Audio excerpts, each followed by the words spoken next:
Hello students, welcome back to my channel शिक्षा competition. और यहाँ पर हमारी यूजीसी नेट पेपर फर्स्ट की तैयारी चल रही है और जिसमें अभी हम यूनिट फर्स्ट पढ़ रहे हैं। अगर आप नए हैं, आपने लास्ट वीडियोस को नहीं देखा है तो आप ज़रूर देख लेना, क्योंकि ये हमारी क्लास 6 होने वाली है। इससे पहले हम 5 क्लास पढ़ चुके हैं। तो आप यूनिट फर्स्ट की सारी क्लास थ्योरी की अभी देख सकते हैं। देखो, ये थ्योरी है, बिल्कुल एकदम बेसिक से इसमें चीज़ें पढ़ाई जा रही हैं। लेकिन इसके बाद हम कंप्लीट 1 to 10 सारी जो आपकी यूनिट है, सिर्फ डीआई को छोड़ के बाकी की सारी यूनिट की तैयारी तो मैं करा ही दूंगी। और बाकी आप क्या है कि बस चैनल से जुड़े रहिए। और उसमें क्या है कि आप अच्छे से अच्छे, देखो याद तो आपको ही करना पड़ेगा। कोई टीचर आपको पढ़ा सकता है लेकिन याद नहीं करवा सकता। याद करने का काम खुद स्टूडेंट का होता है। तो आप ज़्यादा से ज़्यादा इन चीज़ों को याद रखना, और बाद में जब हम पेपर करेंगे तो वहाँ पर आपके काम आएंगी। और आपके मेन पेपर में तो काम आने ही वाली हैं याद की हुई चीज़ें। तो ज़्यादा से ज़्यादा आप चीज़ों को याद करने पर जोर दिया दीजिए। तो हमारी यूनिट फर्स्ट में आज हमारा जो टॉपिक है वो है शिक्षण सहायक सामग्री। तो शिक्षण सहायक सामग्री को हम यहाँ पर देखेंगे। ठीक है, यहाँ से एक आध क्वेश्चन 100% पेपर में पूछा जाएगा। ठीक है, पूछा ही जाता रहा है आज तक। तो देखते हैं हम यहाँ पर। और प्लीज़ चैनल को सब्सक्राइब जरूर कर लेना। रिक्वेस्ट है आप सभी से कि सब्सक्राइब ज़्यादा से ज़्यादा करें, क्योंकि आप देखते हैं लेकिन सब्सक्राइब ही नहीं करते हैं। जब आप सपोर्ट नहीं करेंगे तो सामने वाला बंदा इतनी मेहनत क्यों करेगा, है ना। तो प्लीज़ ज़्यादा से ज़्यादा आपको सपोर्ट करना है, शेयर करना है, लाइक कर दिया करो अगर आपको पसंद आती है तो क्लास। चलते हैं शिक्षण सहायक सामग्री देखते हैं। यहाँ पर सबसे पहले यहाँ पर एक परिभाषा देखेंगे हम। यहाँ पर डेंड डेंड एक मनोवैज्ञानिक है जिन्होंने परिभाषा दी है। सहायक सामग्री वह सामग्री है जो कक्षा में या अन्य शिक्षण परिस्थितियों में लिखित या मौखिक पाठ्य सामग्री को समझने में सहायता प्रदान करती है। तो सहायक सामग्री कौन सी होती है? सहायक। सहायक का मतलब होता है हेल्प करने वाला। ठीक है, हेल्पर। और सामग्री तो आप समझते ही हैं क्या होती है। पदार्थ होते हैं, जो चीज़ें होती हैं जो हमारी हेल्प करती हैं पढ़ाते समय, वो कहलाती हैं सहायक सामग्री। तो मौखिक या लिखित जब हम बच्चों को पढ़ा रहे होते हैं क्लास में, हमारी जो चीज़ें हेल्प करती हैं उनको बोलते हैं शिक्षण सहायक सामग्री। ठीक है। और दूसरा यहाँ पर देखते हैं, शिक्षण सहायक सामग्री 3 प्रकार की होती हैं, ये आपको पता होना चाहिए। दृश्य सामग्री जो केवल दिखाई देती हैं। ठीक है, जो केवल हम उनको देख कर के सीखते हैं वो होती हैं दृश्य सामग्री। श्रव्य यानी कि जिन्हें सुन कर के सीखते हैं, और दृश्य श्रव्य यानी कि जो दिखाई भी देती हैं और जो सुनाई भी देती हैं, जैसे कि टेलीविज़न। टेलीविज़न में चित्र भी आप देख सकते हो और साथ में उसमें आवाज़ भी सुनाई पड़ती है कि वो क्या बोल रहे हैं, है ना। तो ये होती है दृश्य श्रव्य सामग्री। आपको पता भी होगा, नहीं पता है तो अब पता चल गया है। सबसे पहले देखते हैं हम यहाँ पर दृश्य सामग्री, यहीं से क्वेश्चन ज़्यादातर पूछे जाते हैं। तो दृश्य सामग्रियों में कौन सी आती हैं, कौन सी चीज़ें हैं जो दिखाई देती हैं, सुनाई कौन सी देती हैं, उनको हम पढ़ लेंगे यहाँ पर। सबसे पहला होता है चार्ट। आप जानते हैं जो चार्ट होते हैं उनको केवल हम देख सकते हैं, लेकिन वो हमें कुछ आवाज़ नहीं होती उनके अंदर। नक्शे जो होते हैं, मैप वगैरह आपने देखे होंगे, मॉडल होते हैं, स्लाइड्स होती हैं, फिल्म स्ट्रिप या प्रोजेक्टर, ओवरहेड प्रोजेक्टर, एपीडाइस्कोप, ये चीज़ें तो ज़्यादातर सभी जानते हैं। लेकिन ये जो चीज़ें होती हैं ना, जो आधुनिक तकनीकी के द्वारा बनाई हुई हैं, उनको ज़रूर याद कर लेना। और क्वेश्चन भी अब यहीं से पूछे जाते हैं, क्योंकि पुरानी चीज़ों को तो सब जानते हैं। मैंने तो यहाँ पर सारी चीज़ें रखी हैं, आपको पता होना चाहिए, है ना। कुछ बच्चे ऐसे होते हैं जिनको पेपर तक भी बहुत सारी चीज़ें नहीं पता होती हैं, तो इसीलिए बेसिक से ही पढ़ाना ज़रूरी होता है। अभी हमारे पेपर में टाइम है, दिसंबर में एग्ज़ाम होता है, तो अभी आपके पास इतना टाइम है कि आप अच्छे से कंटेंट को समझ सकते हैं। तो फिल्म स्ट्रिप या प्रोजेक्टर, स्लाइड्स, ओवरहेड प्रोजेक्टर, एपीडाइस्कोप, और इसके बाद यहाँ पर बुलेटिन बोर्ड, फ्लैनल बोर्ड, वास्तविक पदार्थ, श्यामपट्ट। ठीक है, श्यामपट्ट सभी जानते हैं, जिसको हम ब्लैक बोर्ड बोलते हैं। श्यामपट्ट को क्या बोला जाता है? ये ब्लैक बोर्ड होता है। ठीक है। और वास्तविक पदार्थ क्या होते हैं? जैसे कि मतलब कोई बच्चों को क्या दिखा दिए, जैसे प्रत्यक्ष जो चीज़ें होती हैं, जो हमारी यूजफुल चीज़ें होती हैं, जैसे किसी पक्षियों के चित्र दिखा दिए। ठीक है, और जैसे किसी एनिमल्स के चित्र दिखा दिए उनको, या फिर कोई ऐसी चीज़ें जैसे कि होते हैं ना, कुछ पिक्चर्स वगैरह लेके आते हैं, है ना। वास्तविक पदार्थ जैसे कुछ सब्जियों को लेकर के उनका बच्चों को बता दिया कि बेटा ये देखो बनाना है, ये एप्पल है, ये चीज़ है, वो होते हैं वास्तविक पदार्थ। ठीक है, तो इतना आपके समझ में आ गया। दृश्य सामग्री है। श्रव्य सामग्री कौन सी होती हैं? तो श्रव्य सामग्री में रेडियो होता है। रेडियो कभी, वैसे तो शायद मुझे नहीं लगता जितने बच्चे यहाँ पे पढ़ रहे हैं उन्होंने कभी रेडियो सुना हो या देखा हो। मैंने भी कभी नहीं सुना, देखा तो है लेकिन सुना कभी नहीं है। तो रेडियो, टेप रिकॉर्डर, ग्रामोफोन और लिंगवाफोन, ये क्या होती हैं? श्रव्य सामग्री होती हैं। लिंगवाफोन को जरूर याद रख लेना।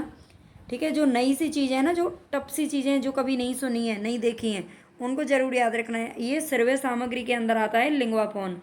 आगे आते हैं हमारे दृश्य श्रव्य सामग्री कौन है? जो दिखाई भी देती हैं और जो सुनाई भी देती हैं। तो इसमें टेलीविज़न सबसे इसका बेस्ट एग्जाम्पल है। कंप्यूटर में भी आप सुन भी सकते हैं और देख भी सकते हैं। वीडियो कैसेट, वीडियो कैसेट कभी देखी होंगी, जैसे शादी विवाह में और उनमें बनती हैं वीडियो कैसेट बनती है ना, और उनको बाद में फिर देखते रहते हैं पेन ड्राइव वगैरह में, एलईडी में डाल करके, तो वो होती है वीडियो कैसेट। ड्रामा, आप कभी भी कहीं कोई नाटक वगैरह या ड्रामा देखेंगे तो वो दिखाई और सुनाई दोनों देता है। वीडियो डिस्क और टेली कॉन्फ्रेंस, ठीक है, इनमें दिखाई और सुनाई दोनों चीज़ें होती हैं। एनसीईआरटी द्वारा शिक्षण सहायक सामग्री को 6 वर्गों में विभाजित किया गया है। एनसीईआरटी द्वारा, ये जरूर याद रख लेना, जो एनसीईआरटी है उसके द्वारा शिक्षण सहायक सामग्री को कितने वर्गों में विभाजित किया गया है? तो 6। ठीक है, याद रख लेना। सबसे पहले इन्होंने अप्रक्षेपित सामग्री को माना है। अप्रक्षेपित और प्रक्षेपित बहुत ज़्यादा बार एग्जाम में अब पूछा जाता है, नया है ये इसलिए, और एनसीईआरटी के द्वारा ये मान्य है। तो अप्रक्षेपित सामग्री कौन सी होती है? जैसे कुछ फोटोग्राफ दिखा दिए, चित्र दिखाना, मानचित्र दिखाना, फ्लैश कार्ड या फिर कार्टून। ठीक है, ये चीज़ें जो होती हैं अप्रक्षेपित सामग्री के अंदर आती हैं। ठीक है, जो आधुनिक तकनीकी वाली चीज़ें हैं ना, वो प्रक्षेपित में आती हैं, और जो जैसे श्यामपट्ट वगैरह होता है, ये किस में आती है? प्रक्षेपित में आती हैं, अप्रक्षेपित में आती हैं, सॉरी। डायग्राम ग्राफ भी होता है इसमें, और कॉमिक्स भी होती है। कॉमिक्स शायद आप जानते हैं, नहीं जानते पता नहीं, लेकिन कॉमिक्स कुछ प्रकार की बुक्स होती हैं जो मतलब मनोरंजन टाइप में या फिर ऐसे ही होती हैं, मोटिवेशनल वगैरह। डिस्प्ले बोर्ड सामग्री, डिस्प्ले बोर्ड सामग्री माना है किसने? एनसीईआरटी ने। इसमें डिस्प्ले बोर्ड में श्यामपट्ट आता है, पेग बोर्ड, फ्लैनल बोर्ड, चुंबकीय बोर्ड और बुलेटिन बोर्ड। ये सारे किस में आते हैं? डिस्प्ले बोर्ड सामग्री के अंदर आते हैं। ठीक है, श्यामपट्ट, पेग बोर्ड, फ्लैनल बोर्ड, चुंबकीय बोर्ड और बुलेटिन बोर्ड, ये सारे किस में आते हैं? डिस्प्ले में आते हैं, ये ध्यान रख लेना। सर्वे सामग्री, रेडियो, रिकॉर्डिंग और टेलीविज़न। ये देखो, जो एनसीईआरटी है ना, उसने दृश्य सामग्री को नहीं माना बल्कि उसने सर्वे सामग्री को माना है। तो सर्वे सामग्री में ही उसने किसको रखा है? टेलीविज़न को रखा है, और रिकॉर्डिंग, कोई रिकॉर्डिंग अगर हम सुनते हैं तो वो भी सर्वे सामग्री के अंदर है। ठीक है, नेक्स्ट देखते हैं यहाँ पर त्रिआयामी सामग्री। तो त्रिआयामी सामग्री में क्या है? मॉडल, मेकअप, वस्तु, नमूना और कठपुतली, है ना। ये कठपुतली पूछा जा चुका है, इंपॉर्टेंट है, इसको ध्यान रख लेना है। त्रिआयामी सामग्री के अंदर आता है। ठीक है, मॉडल, मेकअप, वस्तु, नमूना, कठपुतली, इनको अच्छे से रट लेना, बिल्कुल कहीं पे लिख लेना, नोट्स वगैरह जो आप बना रहे हो उसमें लिख लेना। प्रक्रिया सामग्री क्या होती है? प्रदर्शन, क्षेत्र भ्रमण और अभिनय करना, ये प्रक्रिया सामग्री के अंदर आता है। प्रोसेसिंग जहाँ पर होती है किसी चीज़ को का प्रदर्शन करना, क्षेत्रों का भ्रमण, जैसे आप जानते हैं जो स्कूल्स वगैरह होते हैं वो अपने बच्चों का टूर ले जाते हैं, ट्रिप पर जाते हैं कि नहीं जाते हैं बच्चे, तो वो क्षेत्र भ्रमण के अंतर्गत आता है, और इससे बच्चा बहुत कुछ सीखता है। जहाँ भी उसको घुमाने ले जाते हैं, मान लो उसको चिड़ियाघर दिखाने ले गए या फिर ताजमहल दिखाने दे गए, तो कुछ जीके वगैरह की चीज़ें या इतिहास के बारे में, ज्योग्राफी के बारे में उनको सीखने को मिलता है। प्रक्षेपित सामग्री कौन सी होती हैं? तो फिल्म और फिल्म स्ट्रिप होती हैं। ठीक है, प्रक्षेपित जो इलेक्ट्रॉनिक चीज़ें होती हैं ना, जो इलेक्ट्रिकल होती हैं, वो क्या होती हैं? प्रक्षेपित के अंदर आती हैं। दृश्य सर्वे सामग्री की आवश्यकता एवं महत्व। तो ये दृश्य सर्वे सामग्री की क्या आवश्यकता पड़ती है, क्यों है इसका महत्व, इसके बारे में थोड़ा सा देख लेते हैं। अधिगम की प्रक्रिया में ध्यान एवं अभिप्रेरणा बनाए रखने के लिए मदद करना। ठीक है, दृश्य सर्वे सामग्री जो होती है, देखो अगर कोई चीज़ है, हम केवल देखो कल मैंने ये एक टॉपिक पढ़ाया था विधियों के बारे में, शिक्षण विधियों के बारे में हमने पढ़ा था, शिक्षक केंद्रित विधियाँ और विद्यार्थी केंद्रित विधियाँ। तो शिक्षण केंद्रित विधियाँ में क्या होता है कि हम जो विधियाँ यूज करते हैं, जैसे कि हमने व्याख्यान विधि लेक्चर मेथड अपनाया, तो लेक्चर मेथड में अगर बच्चों को सारी चीज़ें बस वैसे ही बोलते जा रहे हैं बोलते जा रहे हैं बोलते जा रहे हैं, तो बच्चे को इतना समझ में नहीं आएगा। लेकिन उस बोलने के साथ साथ में अगर हम उन उसके थोड़ा सा कुछ एग्जाम्पल भी दे दें, कुछ एग्जाम्पल के तौर पर उनकी चीज़ें भी कुछ दिखा दें, है ना, या फिर वही चीज़ें हम उनको टेलीविज़न पे, रेडियो पे, या फिर चार्ट के द्वारा, ग्लोब के द्वारा, मॉडल के द्वारा अगर वही चीज़ें उनको सिखाने की कोशिश करेंगे, तो वो जो सीखना होगा ना, वो जो अधिगम होगा वो ज़्यादा इफेक्टिव होगा और लंबे समय तक के लिए परमानेंट होगा। ठीक है, तो अभिप्रेरणा बनाए रखने के लिए मदद करती है ये दृश्य श्रव्य सामग्री। विषय वस्तु के स्वरूप को जटिल की अपेक्षा सरल बनाती है। ठीक है, जो दृश्य श्रव्य सामग्री का अगर हम यूज करते हैं तो बच्चे इनको इंटरेस्ट लेकर के पढ़ते हैं। ठीक है, वो जटिल नहीं समझते उस प्रक्रिया को। अगर उनका पढ़ने में मन नहीं लग रहा है तो वो देखने से सीख सकते हैं। चिंतन के उच्च स्तर को प्राथमिकता देना। चिंतन मतलब बच्चे क्या होते हैं, देख करके ज़्यादा सीखते हैं, है ना, कहते हैं ना, देख करके और खुद करके ज़्यादा सीखते हैं, तो उनका चिंतन जो होता है ना वो बढ़ता है, उनकी काल्पनिक क्षमता बढ़ती है, तार्किक क्षमता बढ़ती है। व्यक्तिगत विभिन्नताओं पर ध्यान देना। शिक्षा अधिगम की प्रक्रिया को वैज्ञानिक एवं मनोवैज्ञानिक आधार देना। शिक्षा अधिगम की प्रक्रिया को क्या देना, वैज्ञानिक और मनोवैज्ञानिक आधार देना। शिक्षण कार्य के दौरान मित्रतापूर्ण वातावरण का निर्माण करना। ठीक है, मित्रतापूर्ण वातावरण का क्या करना, निर्माण करना, और पाठ्य वस्तु को रोचक बनाना। आई होप आपको समझ में आ गया होगा सारे टॉपिक, क्योंकि आप यूजीसी नेट के बच्चे हैं तो आपने पहले सीडीपी वगैरह पढ़ी होगी कभी, तो सीडीपी से यहाँ से बहुत सारी चीज़ें आपको समझ में आ जाएंगी, क्योंकि ये भी सीडीपी है एक तरीके से। और श्रव्य दृश्य सामग्री की हम विशेषताएँ देख लेते हैं। तो इसकी विशेषताएँ क्या हैं, वैज्ञानिक प्रवृत्ति का विकास करना, स्थायी अधिगम में सहायक होना, विभिन्न विषयों के अन्वेषण के प्रति जिज्ञासा, और प्रत्यक्ष अनुभव। शिक्षण अधिगम अनुभव का समायोजन करना, यानी कि जो बच्चों का प्रत्यक्ष अनुभव होता है, जो वो अपने डेली लाइफ से सीखते हैं, और शिक्षण अधिगम में जो वो सीख रहे हैं, दोनों का क्या हो जाता है, समायोजन हो जाता है दृश्य श्रव्य सामग्री के प्रभाव से। विभिन्न प्रकार की विधाओं का प्रयोग करना, और मौखिक भाषण में न्यूनतम भाषा संबंधी जो कठिनाइयाँ हैं उनको दूर करना। अगर कोई मौखिक भाषा का यूज करता है तो उसमें जो छोटी छोटी भाषाएं होती हैं ना वो सुधर जाती हैं, जो कठिनाई उनको आती है बोलने में, क्योंकि दृश्य श्रव्य सामग्री जब वो देखेंगे और सुनेंगे तो बच्चे ना बिल्कुल जैसे कि शुद्ध हिंदी उसमें बोली जा रही है, शुद्ध इंग्लिश बोली जा रही है, तो बच्चों पर भी काफ़ी इफेक्ट पड़ता है। उनकी जो कठिनाइयाँ होती हैं भाषा संबंधी वो इम्प्रूव हो जाती हैं सुनने से। टेलीविज़न का उसको अगर आप डेली थोड़ा सा मतलब बच्चा अगर सुने ना तो उसकी जो भाषा संबंधी विकार हैं वो दूर होते हैं। सिखाने की पूर्ण स्वतंत्रता। उपकरणों के प्रयोग करने का कौशल विकसित करना, और विद्यार्थियों की कल्पना व विचार शक्ति का विकास करना। ठीक है, सिखाने की पूर्ण स्वतंत्रता होती है इसके अंदर, और उपकरणों के प्रयोग करने का कौशल भी बच्चों में विकसित होता है। अगर बच्चे कोई कंप्यूटर वगैरह का टीचर यूज करता है तो उसे भी वो सारी चीज़ें सीखने को मिलती हैं। चलते हैं नेक्स्ट क्वेश्चन की तरफ। थोड़े से यहाँ पर मैंने मतलब कुछ इम्पोर्टेंट जो पॉइंट है वो रखे हैं। सामग्री तो आपने देख ली, लेकिन इनसे ही संबंधित कुछ चीज़ें हैं। एडगर डेल का अनुभव शंकु मॉडल। तो एडगर डेल जो शिक्षाविद हैं उन्होंने एक अनुभव शंकु मॉडल दिया था, और उसमें ये मॉडल के रूप में थोड़ा सा देख लेते हैं। अमेरिकी शिक्षाविद एडगर डेल ने वर्ष 1960 में एक दृश्य मॉडल दिया था, अनुभव कोण। ठीक है, अनुभव कोण प्रस्तुत किया था। इस मॉडल को मूल रूप से वर्ष 1946 में ही विकसित किया गया था। 1946 में ही इसे मूल रूप से बना लिया गया था, लेकिन 1960 में उन्होंने ये प्रस्तुत किया था। ठीक है, सबके सामने। आगे देखते हैं, श्यामपट्ट के बारे में देख लेते हैं थोड़ा सा। अभी हमने देखा इसको पीछे। ये सर्वप्रथम जेम्स विलियम ने इसका आविष्कार किया था, और इसके माध्यम से शिक्षक भी अपना आत्मविश्वास बनाए रखते हैं। इसका अत्यधिक उपयोग जो होता है वो ग्रामीण क्षेत्र के विद्यालयों में किया जाता है। ये पहले तो सभी जगह किया जाता था, लेकिन जो शहरी क्षेत्र हैं, जो इंग्लिश मीडियम या इंटरनेशनल जो स्कूल बने हुए हैं आजकल, उनमें ज़्यादातर नई नई चीज़ों का टेक्निक होने लगा है। लेकिन जो श्यामपट्ट हैं वो ग्रामीण क्षेत्र के विद्यालयों में आज भी काफ़ी ज़ोर शोर से, वैसे तो हर जगह यूज किए जाते हैं, ऐसी कोई बात नहीं है। मॉडल का अर्थ क्या होता है, किसी वस्तु की नकल या बनावट करना। मॉडल का क्या अर्थ होता है, किसी वस्तु की नकल या बनावट करना। मॉडल दो प्रकार के होते हैं, स्टिल मॉडल और वर्किंग मॉडल।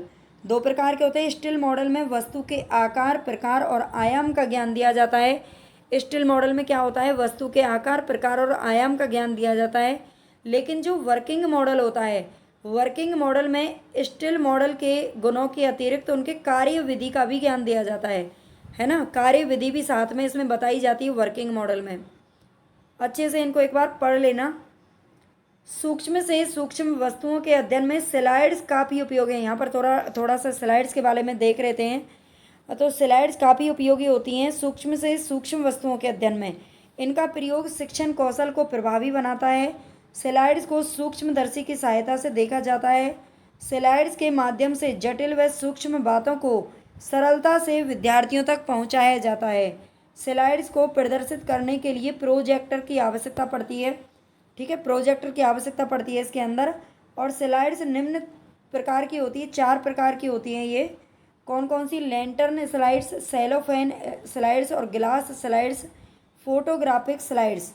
ठीक है, फोटोग्राफिक स्लाइड्स। तो ये 4 प्रकार की स्लाइड्स होती हैं, इनको भी अच्छे से पढ़ लेना एक बार। नेक्स्ट देखते हैं फिल्म स्ट्रिप। फिल्म स्ट्रिप या फिल्मों के द्वारा विद्यार्थियों को शिक्षा से संबंधित प्रक्रियाओं को खोजने में, अन्य लाभदायक संरचनाओं में के विषय में नवीनतम ज्ञान मिलता है। फिल्म स्ट्रिप के माध्यम से क्या होता है, बच्चों को नया नया ज्ञान सीखने को मिलता है। फिल्म अर्थात चलचित्रों के माध्यम से विद्यार्थियों को रोचक ढंग से दृश्य व श्रव्य रूप में जानकारी दी जाती है। ठीक है, दृश्य व श्रव्य रूप में जानकारी दी जाती है। फिल्म स्ट्रिप पारदर्शक सेल्यूलाइड की बनी होती है, ये भी ध्यान रख लेना। ये पारदर्शक सेल्यूलाइड की बनी होती है फिल्म स्ट्रिप। इसे चलचित्र की भांति शिक्षण में नियमित रूप से प्रस्तुत किया जाता है। तो ये हमारी शिक्षण सहायक सामग्रियों के बारे में क्लास है। आई होप आपको पसंद आए और आपके लिए यूज़फुल ज़रूर रहेगी। और प्लीज़ चैनल को सब्सक्राइब भाई ज़रूर कर लेना। अच्छा नहीं लगता है, मतलब मेहनत करने का मन नहीं करता, ऐसा लगता है कि रहने दो, छोड़ो, कोई नहीं देख रहा है, कोई पसंद नहीं कर रहा है, तो आप प्लीज़ थोड़ा सा मोटिवेशन दें।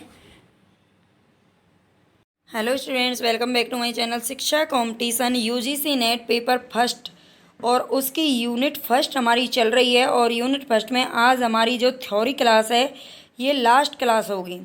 ठीक है, पहले मैं आपको बता देती हूँ। इससे पहले जो 5-6 क्लास मैं ले चुकी हूँ और वो प्ले लिस्ट उनकी बनी हुई है। आपने अगर नहीं देखी है तो ज़रूर देख लेना, जो नए बच्चे हैं, और जिन्होंने पहले पढ़ लिए हैं अच्छी बात है। और यहाँ पर हमारी आज ये लास्ट क्लास है। इसके बाद आप मुझे कमेंट में ना ये ज़रूर बताना, सजेशन देना कि आपको पहले यूनिट 1 से 10 तक लेकर के थ्योरी ही करनी है, या फिर मैं इसके बाद इसका जो प्रीवियस क्वेश्चन है मैं उनको लेकर के आऊँ। ठीक है, पहले मतलब एक चैप्टर, एक पूरी थ्योरी करा दी और उसके बाद में उसका रिवीजन करना चाहते हैं, तो प्लीज़ आप मुझे कमेंट में ज़रूर बताएं। अदरवाइज़ फिर मैं अपने हिसाब से ही अपना डिसीज़न लूँगी। और चलते हैं हम अपने जो भी हमारा क्वेश्चन है उसकी तरफ। और प्लीज़ आप सभी से रिक्वेस्ट है भाई, चैनल को सब्सक्राइब ज़रूर कर लेना। अगर आपने कर लिया तो बहुत अच्छी बात है, नहीं किया तो प्लीज़ ज़रूर कर लेना, है ना भाई। थोड़ा सा तो आप सपोर्ट करो। अगर आप सपोर्ट ही नहीं करेंगे तो इतनी मेहनत नहीं हो पाएगी, है ना। बहुत मेहनत लगती है एक वीडियो बनाने में। आप शायद नहीं समझ सकते कि कितना टाइम लगता होगा। ये इतना टाइप करना, रिकॉर्ड करना, एडिट करना कोई छोटी बात नहीं है, बहुत टाइम लगता है एक वीडियो प्रिपेयर करने में। तो इसीलिए प्लीज़ थोड़ा सा सपोर्ट करें, शेयर करें ज़्यादा से ज़्यादा। जो भी आपके आसपास बच्चे अगर यूजीसी नेट वगैरह की तैयारी कर रहे हैं, हिंदी या जीके पढ़ना चाहते हैं, तो ज़रूर उनको बताएं। ठीक है, बस आपसे यही उम्मीद है मेरी, आप सपोर्ट करेंगे। तो चलते हैं आज हम यहाँ पर जो हमारा टॉपिक है वो है मूल्यांकन प्रणाली का। मूल्यांकन प्रणाली को समझ लेते हैं ये क्या होती है। और इसमें से बहुत सारे मतलब क्वेश्चन हमेशा से बनते आए हैं। आप कभी भी देख लेना, कोई भी एग्ज़ाम उठा करके यहाँ से क्वेश्चन 100% 1-2 जरूर बनते हैं। तो यहाँ पर हम देख लेते हैं, मूल्यांकन का शाब्दिक अर्थ निर्णय प्रदान करना है। मूल्यांकन का शाब्दिक अर्थ क्या होता है, निर्णय प्रदान करना। आधुनिक समय में परंपरागत जांच और परीक्षा के स्थान पर एक नए शब्द का मूल्यांकन को काम में लिया जा रहा है। ठीक है, पहले जो कहते परंपरागत जांच होना है, परीक्षा के स्थान पर कौन सा शब्द यूज करते हैं, मूल्यांकन। यह एक निरंतर चलने वाली प्रक्रिया। तो ये मूल्यांकन का अर्थ हो गया।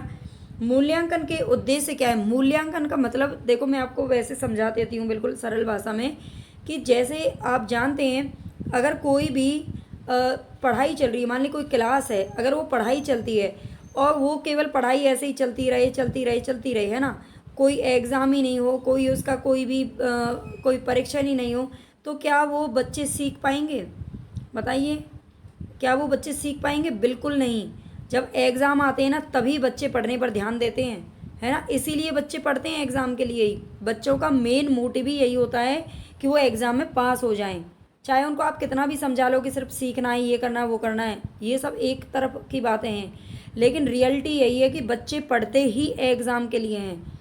यानी कि जब बच्चों को पता होता है कि हमारा एग्ज़ाम होना है, यानी कि हमारा मूल्यांकन होना है, जो एग्ज़ाम है वही एक टाइप से मूल्यांकन शब्द होता है, ठीक है। तो आप समझ गए होंगे मूल्यांकन के उद्देश्य क्या होते हैं। शैक्षणिक उन्नति में सहायक, बिल्कुल, उनको अगर जो शिक्षा दी जा रही है, जो उनको पढ़ाया जा रहा है, उसकी उन्नति में सहायक होना। कुशल मार्गदर्शन की प्राप्ति, ठीक है, कुशल मार्गदर्शन की प्राप्ति उनको मिलती रहती है, मार्गदर्शन उनका होता रहता है बच्चों का।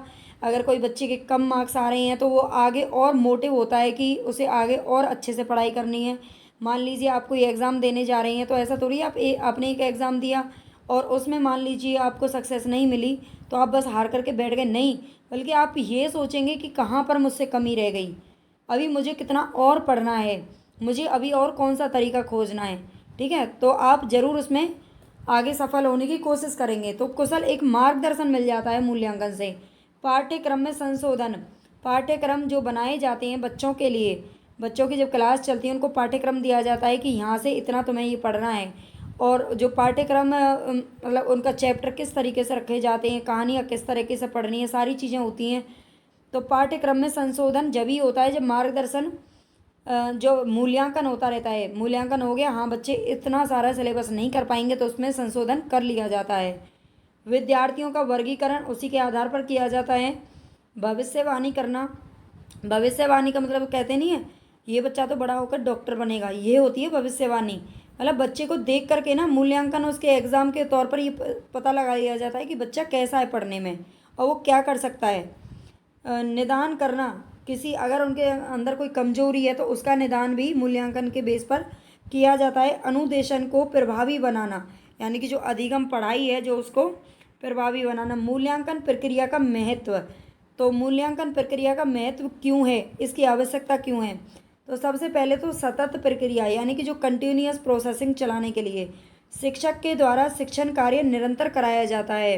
शिक्षक के द्वारा जो शिक्षण कार्य, वो तो आप जानते हैं डेली क्लास लगती हैं, डेली बच्चा स्कूल जा रहा है, डेली पीरियड्स लग रहे हैं, डेली फिर टीचर उनको पढ़ाने आते हैं फिर चले जाते हैं, ऐसे मतलब ये कंटिन्यूस चलता रहता है। इसे ज्ञात करने के लिए, मतलब इसका पता लगाने के लिए कि बच्चा कितना सीख रहा है कितना नहीं सीख रहा है, विद्यार्थियों को अधिगम अनुभव कितने प्राप्त हुए हैं या नहीं, तो ये मूल्यांकन किया जाना इनका बहुत ज़रूरी होता है। व्यापक प्रक्रिया, व्यवहार की दृष्टि से अगर देखा जाए तो मूल्यांकन द्वारा ही विद्यार्थियों के व्यवहार के जो तीनों पक्ष हैं, ज्ञानात्मक, भावनात्मक और क्रियात्मक, इनका पता लगाया जाता है, परिवर्तनों का पता लगाया जाता है कि बच्चे में कुछ इम्प्रूवमेंट हो भी रहा है या नहीं हो रहा है ना। तो ये होता है ना, कोई बच्चा होता है कि वो 10% पे है तो वो आगे जा कर के 100 पे पहुंच गया, या कोई बच्चा जो 10 पे था पहले 6 महीने पहले और आज भी 10 पे, तो ये सब किससे पता लगता है, ये मूल्यांकन के द्वारा पता लगाया जाता है। सामाजिक प्रक्रिया, शिक्षा के समस्त उद्देश्यों की प्राप्ति समाज की आकांक्षा और आवश्यकता के अनुरूप है, ठीक है। शिक्षा के समस्त उद्देश्यों की जो प्राप्ति है वो समाज की किसके आकांक्षा और आवश्यकता के अनुरूप है या नहीं है, ये ज्ञात करने के लिए भी मूल्यांकन एक आवश्यक प्रक्रिया होती है, ठीक है। ये सामाजिक प्रक्रिया होती है, एक तरीके से आप जानते हैं जो पढ़ाई है ये सारी समाज को लेकर के चला जाता है, इसको उसी के आधार पर पाठ्यक्रम बनाए जाते हैं। उद्देश्य निष्ठता, उद्देश्य निष्ठा, पूर्व निर्धारित उद्देश्यों की प्राप्ति किस सीमा तक हो पाई है या जो उपलब्धि प्राप्त हुई है उसका स्तर कैसा है। आगामी शिक्षण का स्वरूप इन्हीं परिणामों पर क्या करता है, निर्भर करता है। मतलब पहले जैसे मान लीजिए 2 महीने बच्चों को 2-3 यूनिट पढ़ा दिया और उनका एग्ज़ाम ले लिया, ठीक है। अगर एग्ज़ाम ले लिया और उसके जो रिजल्ट्स आए हैं तो उसके आधार पर ये पता चलता है कि बच्चे का स्तर कैसा है, उसको कितना सीखने को मिला है, वो कितना सीख पाया है। तो आगामी जो शिक्षण वो करेंगे ना, आगे उनको आगे यूनिट पढ़ानी है, वही यूनिट पढ़ानी है, उनका रिवीजन करवाना है बार बार, या फिर हमको आगे चल देना है, ये सब उन्हीं परिणामों पर डिपेंड करता है। विद्यार्थी केंद्रित मूल्यांकन द्वारा ही यह पता लगाया जा सकता है कि विद्यार्थियों में पूर्व अपेक्षित परिवर्तन हुआ है या नहीं हुआ है। इसलिए मूल्यांकन को विद्यार्थी केंद्रित भी माना जाता है। मतलब पूर्व अपेक्षित का मतलब है जितना टीचर्स ने सोचा है कि हाँ भाई इतना पढ़ाएंगे तो बच्चा इतना सीख जाना चाहिए, वो सच में ही उनके उद्देश्यों पे वो बच्चा खरा उतरा है या नहीं उतरा है। ठीक है, तो इसके लिए भी मूल्यांकन किया जाता है। निर्माणात्मक या रचनात्मक प्रक्रिया मूल्यांकन ही शिक्षण विधियों शिक्षक द्वारा निर्धारित किए गए उद्देश्यों की प्राप्ति व विद्यार्थियों द्वारा अधिगम की प्रभावशीलता आदि के विषय में हमें सही निर्णय लेने योग्य बनाता है। ठीक है, जो मूल्यांकन होता है वो शिक्षण विधियाँ किस तरीके की बनानी है, शिक्षक के द्वारा उद्देश्यों की प्राप्ति, मतलब ये सारी चीज़ें ना किसके ऊपर डिपेंड करती हैं, बच्चों के बेस के ऊपर, बच्चों के मूल्यांकन के ऊपर। अगर उनका टाइम टाइम पे उनका मूल्यांकन होता रहेगा तो बच्चे क्या होंगे, मतलब पढ़ाई में एक अच्छे से अपना इंटरेस्ट भी बना के रखेंगे। मूल्यांकन की विशेषताएं, अच्छा इसकी विशेषताएं क्या होती हैं, सबसे पहले तो होता है विश्वसनीयता। यहाँ से आप जरूर अच्छे से इन पॉइंट्स को देख लेना, यहाँ से 100% क्वेश्चन पूछे जाने की संभावना रहती है। तो विश्वसनीयता क्या होता है, शिक्षक किसी विद्यार्थी की उत्तर पुस्तिका की जांच करता है और जांच के बाद उसको क्या देता है, अंक देता है।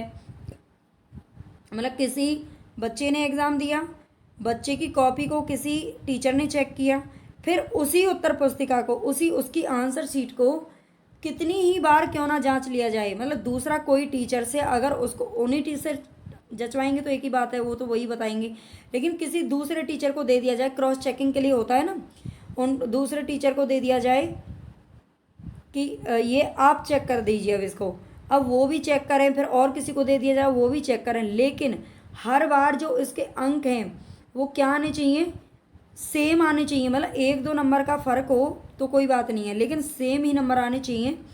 तो ये होती है विश्वसनीयता। ठीक है, तो एक टीचर पर विश्वास किया जाता है, ऐसे प्रश्न पत्र पर विश्वास किया जा सकता है। ठीक है, वैधता क्या होती है,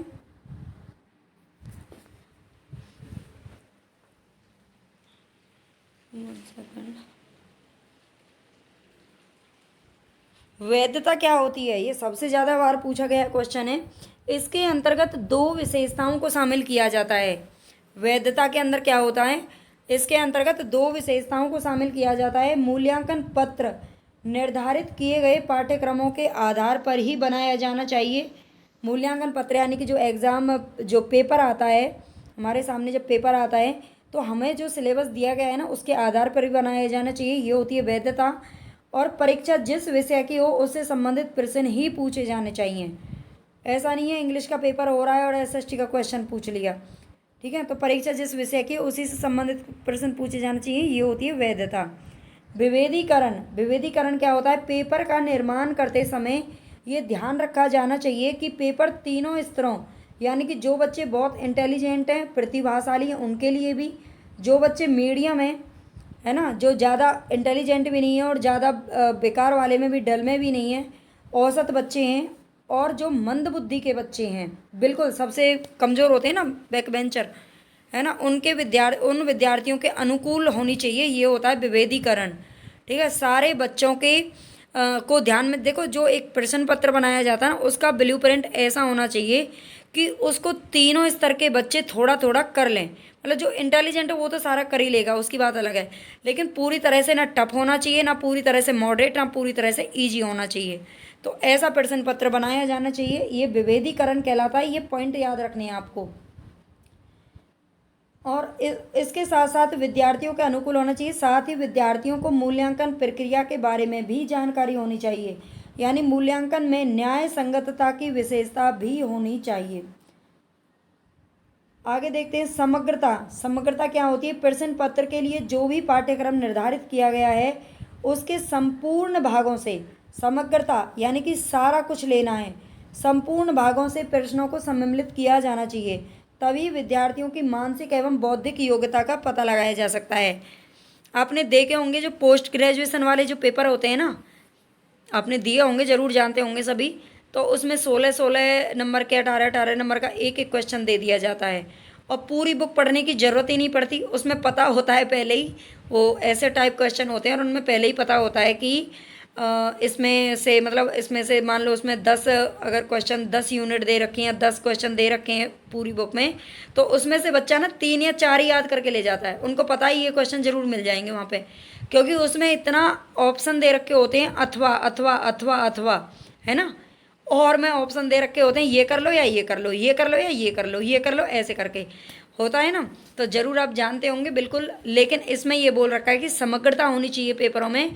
बच्चों को कुछ अगर फिलअप हैं, फिलअप देने चाहिए, उनको ट्रू फॉल्स भी देने चाहिए, सही गलत सारी चीज़ें, मतलब हर किसी उससे मतलब पार्ट से उसमें क्वेश्चन आने चाहिए।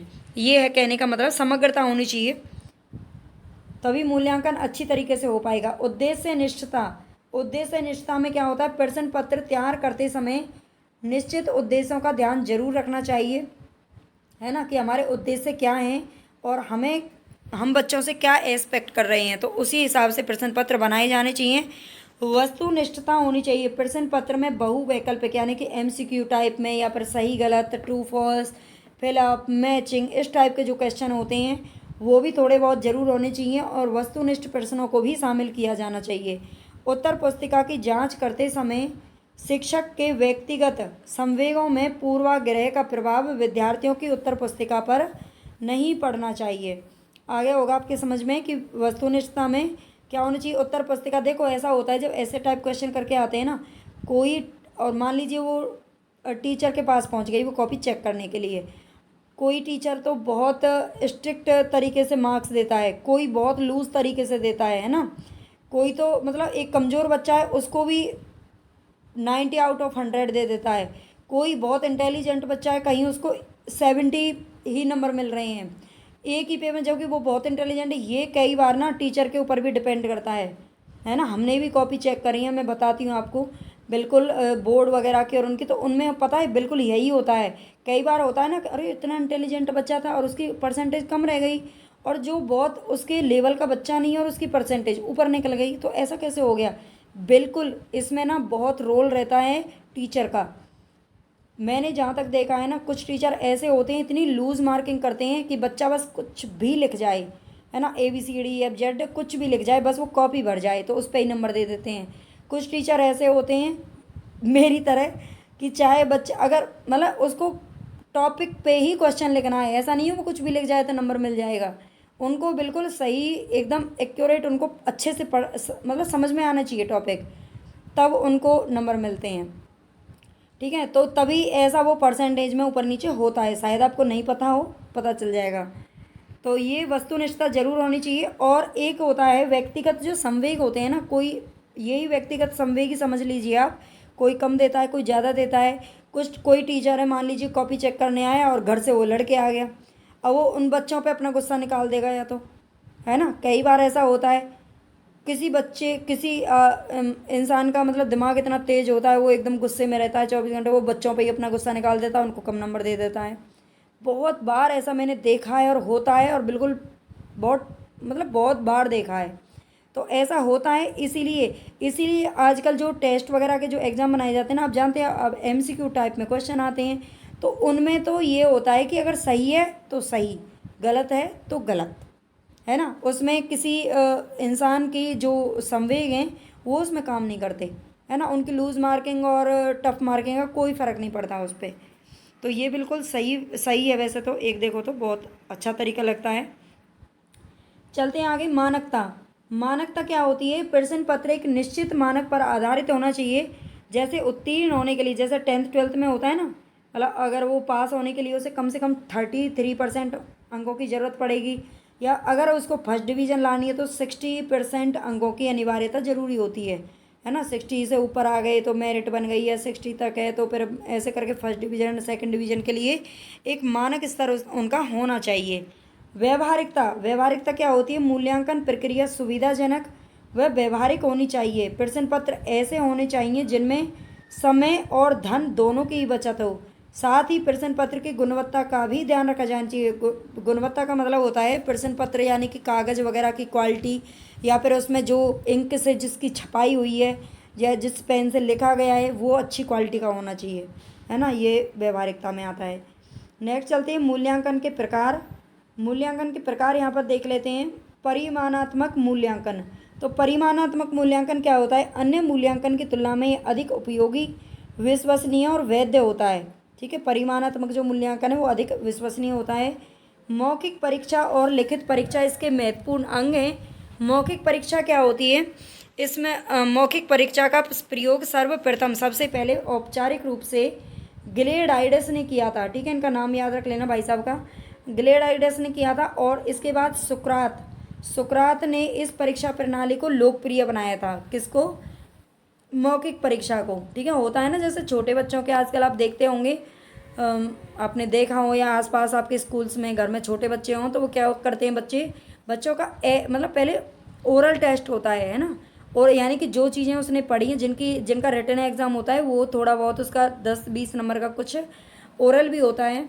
तो उसमें क्या होता है बच्चे का पता चल जाता है कि बच्चा सच में याद कर भी रहा है या वैसे ही बस चल रही है गाड़ी, है ना। तो कक्षा में प्रश्न उत्तर करके शिक्षक यह ज्ञात करते रहते हैं कि विद्यार्थी मानसिक रूप से सक्रिय है या नहीं है। जैसे होता है ना कुछ विधियाँ होती हैं, व्याख्यान विधि वगैरह, अगर बीच बीच में बच्चों से क्वेश्चन पूछ लिया तो बच्चे क्या है एक्टिव बने रहते हैं सारे। अगर आपने कभी भी देखो, आप टीचर बनने जा रहे हैं, हो सकता है आप कुछ हों भी, टीचर पढ़ाते भी हों, तो आप कभी भी अगर क्लास में पढ़ा रहे हैं ना तो बच्चों का एक्टिव रहना बहुत ज़रूरी होता है। आप चाहे कोई भी मेथड अपनाएं, जो बच्चे लेज़ी होते हैं ना, जिनको इंटरेस्ट नहीं लेना होता, वो किसी भी मेथड में नहीं लेते। बहुत से बच्चे ऐसे होते हैं, चाहे आप कितना भी अच्छा, चाहे उनके सामने ना टीवी क्यों ना रख दो, हो सकता है कुछ बच्चे उसको देखते देखते भी सो जाएं। तो ये मेथड के ऊपर नहीं है बल्कि ना एक टीचर के ऊपर भी डिपेंड करता है। ये क्या, आपको हर बच्चे के ऊपर एक तो नज़र रखनी पड़ती है, और तुरंत आप कभी भी अगर कोई भी चैप्टर पढ़ा रहे हैं तो बीच में 1-2 बार बच्चों को जरा सा टोक दो। आपने अगर एक बच्चे को भी टोक दिया ना, एक बच्चे से भी क्वेश्चन पूछ लिया खड़े होके कि बेटा बता दो, यही बता दो हम चैप्टर में कहाँ पे चल रहे हैं, है ना, तो सारे बच्चे एकदम सतर्क और सावधान हो जाएंगे और अलर्ट रहेंगे पूरे टाइम। एकदम उनकी जो कमर है ना, रीढ़ की हड्डी एकदम सीधी रहेगी। तो बिल्कुल मैं भी एक टीचर हूँ, देखो बहुत अच्छे से जानती हूँ, सारी चीज़ें मैं अपनाती हूँ अपने मतलब क्लास में, और हर बच्चे पर नज़र रखना बहुत ज़रूरी होता है। कहते हैं ना काका मतलब एकदम कौए जैसी नज़र होनी चाहिए अपने शिकार पर। तो बच्चों पर एकदम अच्छे से सब पर नज़र, और ये मजबूती से खड़े रहना और उनको बार बार बार बार टोकते रहना किसी चीज़ के लिए। मान लो राइटिंग अच्छी नहीं है, राइटिंग के लिए तो 100% आप जो ना एक आइडियल टीचर उनके लिए बन जाएंगे। तो बस देखो, जो कुछ मेरे एक्सपीरियंस है बस वही आपसे शेयर कर रही हूँ। तो आप भी टीचर हैं, आप हो सकता है आप मुझसे भी बहुत बेहतर हों, बहुत अच्छे हों, लेकिन बस यही होता है कि कभी कभी ज़रूरी होता है कुछ कुछ को बताना। तो कोई नहीं, मानसिक रूप से सक्रिय है या नहीं है ये जानना हमारे लिए बहुत ज़रूरी होता है। चलो मैं भी आपसे पूछ लेती हूँ, आप लोग ये बताइए, आप मेरे साथ पढ़ रहे हैं, है ना, आप मुझे दिखाई नहीं देते यहाँ पे, ना ही कुछ वैसे लाइव क्लास में लेना चाहती हूँ, लेकिन चलो लेंगे हम जल्दी ही। तो उसमें क्या होता है, आप ये बताइए कि आपको मतलब आप सच में ही एक्टिव हो रहे हैं नहीं हो रहे हैं, बस ऐसे पढ़ के मत छोड़ देना। आपको जितनी भी क्लासेस मैं लूँ ना, अगर आपको सच में यूजीसी नेट क्लियर करना है तो उन सबको याद करना पड़ेगा। आप अगर याद नहीं करेंगे, एक बार आप क्लास देख लीजिए, फिर उसके बाद अगर आप नोट्स बना रहे हैं बहुत अच्छी बात है, नहीं है तो आप 2-3 बार क्लास को देख लेना, सुन लेना। आप लेटे भी ना कभी मतलब लीड लगा कर बस एक बार उसको क्लास को सुन लीजिए, तो भी आपके चीज़ें याद होती जाएंगी। बार बार अगर एक चीज़ को रिवाइज करोगे ना, कितनी भी टफ चीज़ हो, कितना भी टफ सब्जेक्ट हो, सब रट जाता है, सब याद हो जाता है। तो इसीलिए सक्रियता बहुत जरूरी होती है पढ़ाई में। लिखित परीक्षा के अंतर्गत निबंधात्मक, वस्तुनिष्ठ, लघु उत्तरीय एवं लघु उत्तरीय प्रश्न, अति लघु वेरी शॉर्ट उत्तरीय प्रश्न पूछे जाते हैं। तो ये लिखित परीक्षा में बहुत टाइप के क्वेश्चन आते हैं, देख लेना। निबंधात्मक परीक्षा क्या होती है इसके बारे में थोड़ा सा देख लेते हैं। क्वेश्चन पूछे जाते हैं यहाँ से, जिस परीक्षा में प्रश्नों के उत्तर विद्यार्थियों को विस्तृत रूप में देने होते हैं, बिल्कुल एकदम लंबे चौड़े देने होते हैं, 16 नंबर वाले, 10 नंबर वाले, ठीक है, वो होते हैं निबंधात्मक परीक्षा। उसे निबंधात्मक परीक्षा कहा जाता है। इस परीक्षा के माध्यम से विद्यार्थी के राजनीतिक, आर्थिक व सामाजिक परिवेश से संबंधित अभिरुचियों की जांच की जाती है। इस परीक्षा के माध्यम से क्या होता है, विद्यार्थी के राजनीतिक, आर्थिक और सामाजिक परिवेश से संबंधित अभिरुचियों की जांच की जाती है। इस परीक्षा से मौलिकता का विकास होता है। ठीक है, मौलिकता यानी कि जो हमारी चिंतन शक्ति है वो बढ़ती है, भाषा शैली व लेखन शैली का भी विकास होता है। एक तो भाषा सुधरती है, अगर भाषा अच्छी हमारी मतलब उसमें राइटिंग तो सुधरती है ही, जब ऐसे टाइप इतने बड़े बड़े क्वेश्चन लिखते हैं तो, है ना, क्योंकि उसमें राइटिंग करनी पड़ती है। बच्चों में विचार अभिव्यक्ति की क्षमता का भी विकास होता है, बिल्कुल होता है, क्योंकि जब हम लिखते हैं ना, कभी भी हम कितना भी किसी किताब को रट लें, कितना भी याद कर लें, अगर हमें क्वेश्चन एक बड़े उसमें देना है विस्तृत रूप में, तो हमें सारी की सारी चीज़ें कभी याद नहीं रहती, कितना भी कोई चाहे उसका जो माइंड है ना वो कितना भी शार्प हो, वेरी वेरी शार्प हो, तब भी नहीं रहता, है ना। उसको क्या होता है, हमारे विचार अभिव्यक्ति, यानी हम बहुत ज़्यादा उसमें बढ़ा चढ़ा करके चीज़ें लिखते हैं। हम उसको हमें मान लो एक टॉपिक पर कोई हमने बस उसको समझते हैं और एक बार उस 2-3 लाइनें हमें याद हैं, 2-4 उसमें वैसे ही बढ़ा चढ़ा के लिख देते हैं, है ना। तो ये होता है हमारी विचार अभिव्यक्ति का भी उसमें क्या मिल जाता है, मौका मिल जाता है। लेकिन निबंधात्मक परीक्षा के कुछ दोष भी होते हैं, तो वो दोष क्या होते हैं भाई, निबंधात्मक परीक्षा के दोष क्या हैं, वैधता व विश्वसनीयता का अभाव होता है, बिल्कुल वही चीज़ है ये जो मैंने अभी आपको समझाया, अभी बताती हूँ इसके बारे में। निष्पक्षता का अभाव होता है, यह परीक्षा प्रणाली रटने की प्रवृत्ति को बढ़ावा देती है, इसमें व्यक्तिगत विभिन्नताओं को महत्व नहीं दिया जाता है। इस परीक्षा का उद्देश्य विद्यार्थी को कक्षा में उत्तीर्ण करवाना होता है, ना कि उनमें मानसिक शक्तियों का विकास करना। ठीक है, समझ गए आप इसके दोष क्या हैं। वैधता और विश्वसनीयता वही बात है, किसी टीचर के पास अगर वो कॉपी चली गई तो किसी बच्चे को तो वो ज़्यादा नंबर दे देंगे और किसी को कम दे देंगे, है ना, यही होता है, उसमें वैधता और विश्वसनीयता नहीं रहती। और आप अगर एक टीचर से वो आपने कॉपी चेक करवा ली और दूसरे से करवाएंगे ना, 100% उनका जो लेवल है उसका मार्क्स का, तो बहुत ऊपर नीचे जाएगा, है ना, क्योंकि ये टीचर के ऊपर डिपेंड करता है। वस्तुनिष्ठ परीक्षा क्या होती है, वस्तुनिष्ठ परीक्षा में ये परीक्षा निबंधात्मक परीक्षा के ठीक विपरीत है, ठीक है, उल्टी है, एकदम विपरीत, यानी कि अपोजिट है। इसके अंतर्गत निम्न प्रकार के प्रश्न पूछे जाते हैं, बहुविकल्पीय यानी कि MCQ टाइप में पूछ लिए जाते हैं, रिक्त स्थानों की पूर्ति करना, फिलअप पूछे जाते हैं, एकांतर अनुक्रिया सही गलत वाले प्रश्न करना, विजातीय प्रश्न, सजातीय प्रश्न, जैसे ऑर्डर वगैरह होते हैं ना, एक ऑप्शन से सारे ऑप्शन को डिफरेंट मानना, है ना, और मिलान वाले प्रश्न यानी कि मैचिंग वगैरह होती है, ये सारे इसमें पूछ लिए जाते हैं। वस्तुनिष्ठ परीक्षा के कुछ गुण होते हैं, तो क्या होते हैं इसमें, वैधता व विश्वसनीयता पाई जाती है, निष्पक्षता पाई जाती है, कोई भी टीचर उनको चेक कर ले तो वो किसी के साथ पक्षपातपूर्ण व्यवहार उसमें कर ही नहीं सकता। उसको ये नहीं है ये मेरे मामा का लड़का है इसको ज़्यादा नंबर दे दूँ, है ना, ये मेरे फूफा का लड़का है इसको ज़्यादा दे दूँ, नहीं, उसको सबको बराबर ही नंबर देने पड़ेंगे, चाहे कोई किसी का भी हो। रटने की प्रवृत्ति का विरोध होता है ना, इसमें रटने की ज़रूरत ही नहीं पड़ती, इसमें तो जितना ज़्यादा आप लर्न करोगे, समझोगे चीज़ों को, उतना ही ज़्यादा याद रख पाओगे। विद्यार्थियों की मानसिक शक्ति का विकास होता है और व्यक्तिगत विभिन्नताओं को महत्व दिया जाता है, किसके अंदर, वस्तुनिष्ठ परीक्षा के अंदर विषय वस्तु के संपूर्ण ज्ञान को महत्व दिया जाता है। ठीक है, काफ़ी अच्छी है ये, लेकिन इसके भी कुछ दोष हैं, वस्तुनिष्ठ परीक्षा के भी कुछ दोष हैं, देख लेते हैं। अनुमान के आधार पर उत्तर दिए जा सकते हैं, बिल्कुल, देखना अब जब पेपर देते हैं ना तो 3-4 दिन पहले से यूट्यूब पर भी वीडियो की भरमार लग जाती है, तुक्का कैसे लगाएं, तुक्का लगाने का सबसे सॉलिड तरीका, तुक्का लगाने से हो जाएंगे आप पास, तुक्का लगाने से मैं लेके आया 400 नंबर, ऐसा होता है ना, मतलब बच्चों को क्या करते हैं, और उनका मुझे तो नहीं लगता ऐसा कुछ होता है। देखो तुक्का हो थोड़ा बहुत काम आ सकता है, लेकिन पूरी तरह से काम नहीं, जब तक बच्चा नहीं पढ़ा है ना तब तक कोई तुक्का काम नहीं आता। आप अच्छे से पढ़ लेना, किसी के चक्कर में मत पढ़ना। हाँ, थोड़ा बहुत तुक्का लगाने का ना UGC नेट में मैंने देखा है, उसमें थोड़े से पेपर और ऑप्शन वो इस तरीके से मतलब फ्रेम करते हैं कि उसमें तुक्का लगाया जा सकता है, ऑप्शन को देकर, वो भी जब आप पढ़ लिए हों पहले, ऐसा नहीं है बिना पढ़े ही आप चले जाओ और तुक्का लगा के घर आ जाओ और आपके पूरे नंबर आ जाएंगे। मैंने तो ऐसा आज तक कोई देखा नहीं है, वो एक बहुत ही किस्मत वाला होता है, अलग ही किस्मत लगा के लेके आए जो ऐसा हो जाए। मेरा तो मुझे नहीं लगता आज तक एक भी तुक्का सही हो पाया है, और बल्कि ऐसा होता है कि जिसमें हम सोचते हैं ना कि ये सही होगा, ये नहीं है, वो उल्टा गलत ही चला जाता है। तो इन चक्करों में आप ना पढ़ें, अनुमान के आधार पर इसमें उत्तर दिए जा सकते हैं, ऐसा हो जाता है कई बार, बहुत सारे क्वेश्चन होते हैं जिनमें अनुमान के आधार पर हम कर पाते हैं। विद्यार्थी में नकल करने की प्रवृत्ति को बढ़ावा मिल सकता है।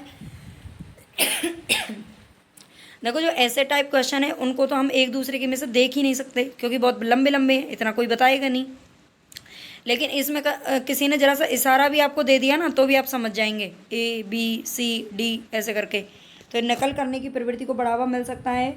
मौलिकता की क्षमता का विकास नहीं होता, मौलिकता की क्षमता का विकास नहीं होता, यानी कि हमारी जो चिंतन शक्ति वो इससे नहीं बढ़ती। भाषा अभिव्यक्ति व लेखन क्षमता का भी विकास नहीं हो पाता है।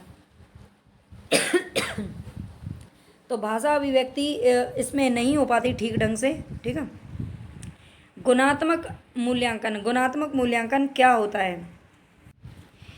गुणात्मक मूल्यांकन को 5 भागों में विभाजित किया गया है। इसमें क्या होता है? जांच, सूची, क्रम निर्धारण, मापनी, रेटिंग स्केल जिसको बोलते हैं, अवलोकन, घटनावृत्त, व्यक्ति और व्यक्ति अध्ययन। तो ये जो गुणात्मक मूल्यांकन है इसको 5 भागों में विभाजित किया गया है। जांच सूची का मतलब क्या होता है? इसमें इस सूची का प्रयोग ना बच्चों की अभिरुचियों, अभिवृत्तियों और उनके भावात्मक पक्ष को जांचने के लिए किया जाता है, ठीक है।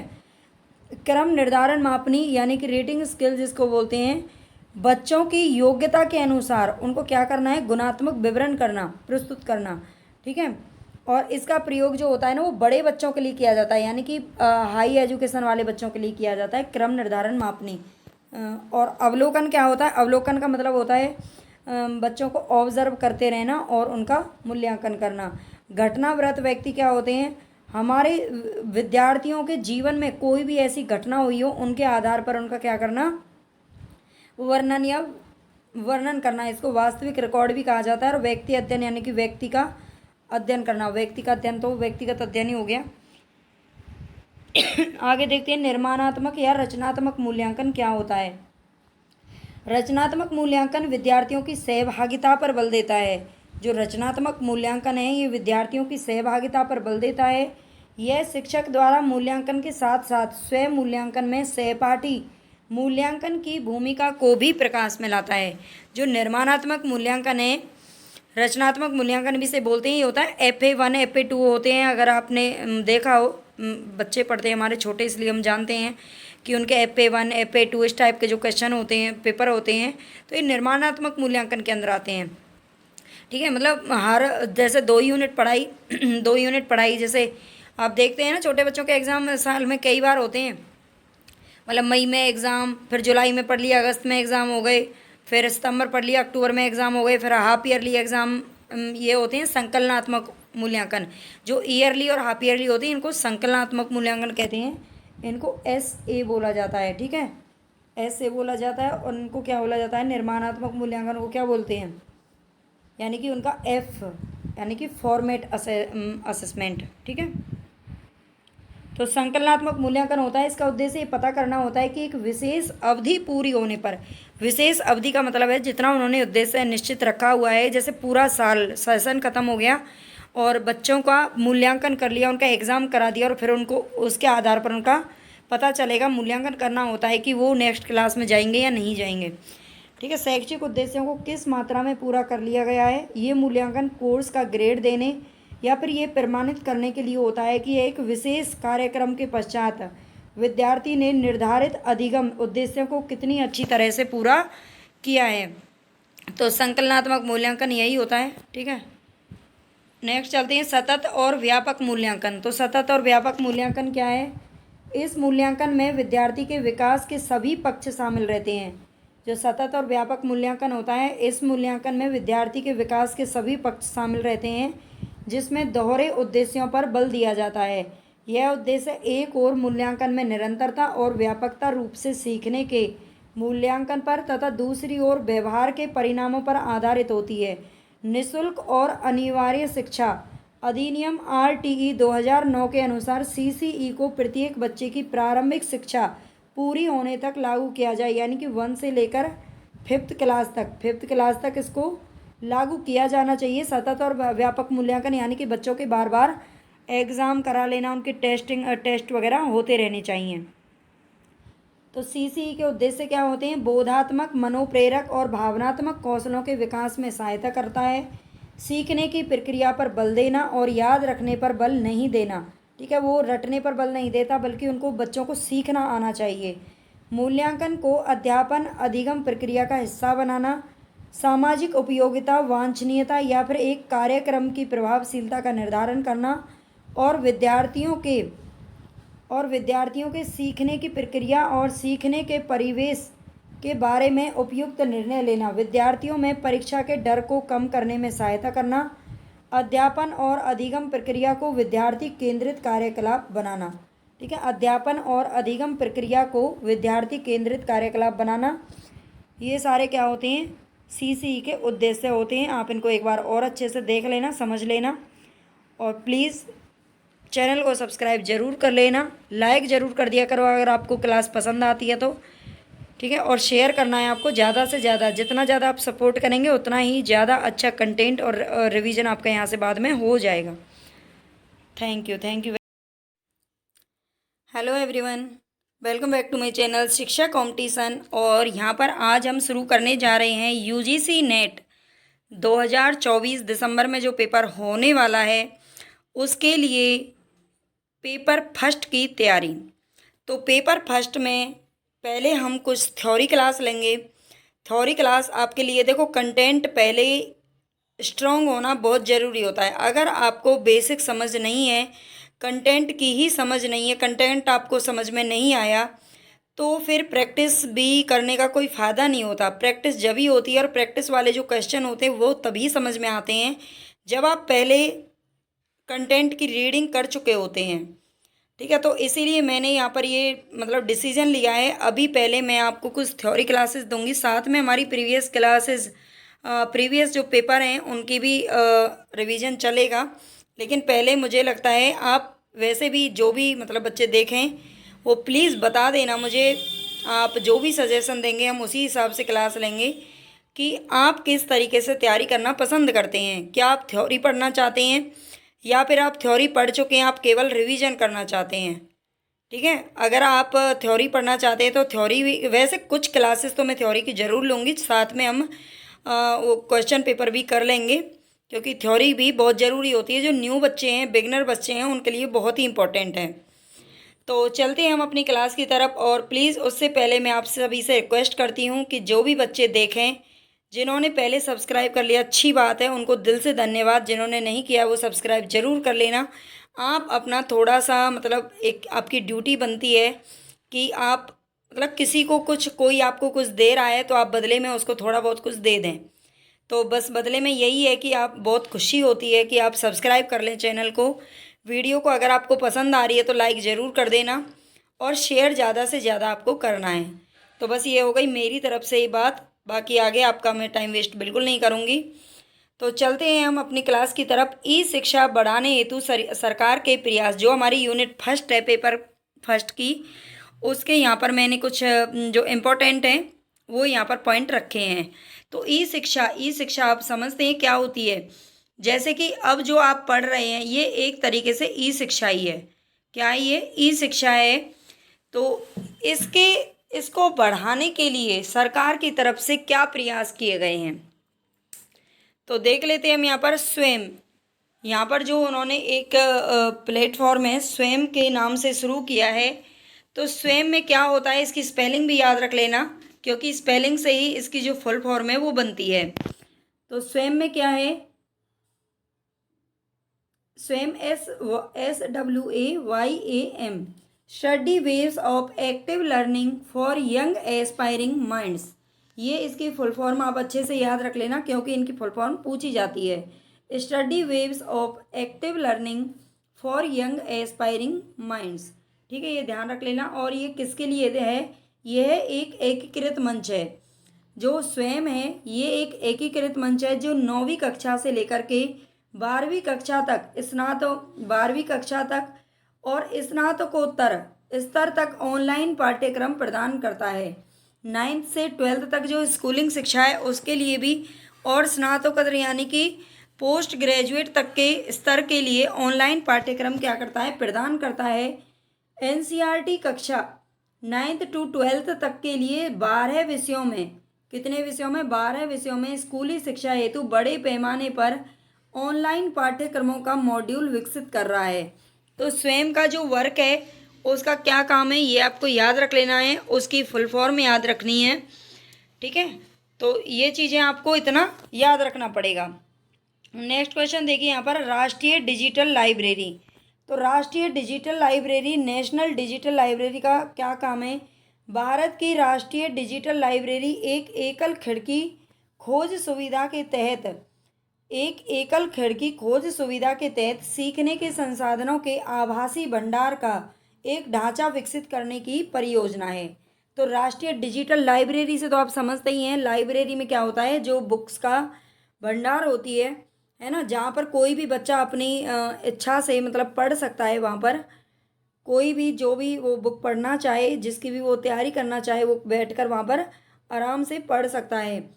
तो ये होती है, ये ऐसी एक डिजिटल लाइब्रेरी है, अ, जैसे कि जो आप फ़ोन पर ही एक लाइब्रेरी खुल करके आती है और उसमें जो आप पढ़ना चाहें वो पढ़ सकते हैं। ठीक है, इसके माध्यम से यहाँ 3 करोड़ से भी अधिक डिजिटल संसाधन उपलब्ध हैं। ये ध्यान देना कि इसके माध्यम से, जो राष्ट्रीय डिजिटल लाइब्रेरी, इसके माध्यम से यहाँ पर 3 करोड़ से भी अधिक डिजिटल संसाधन उपलब्ध हैं।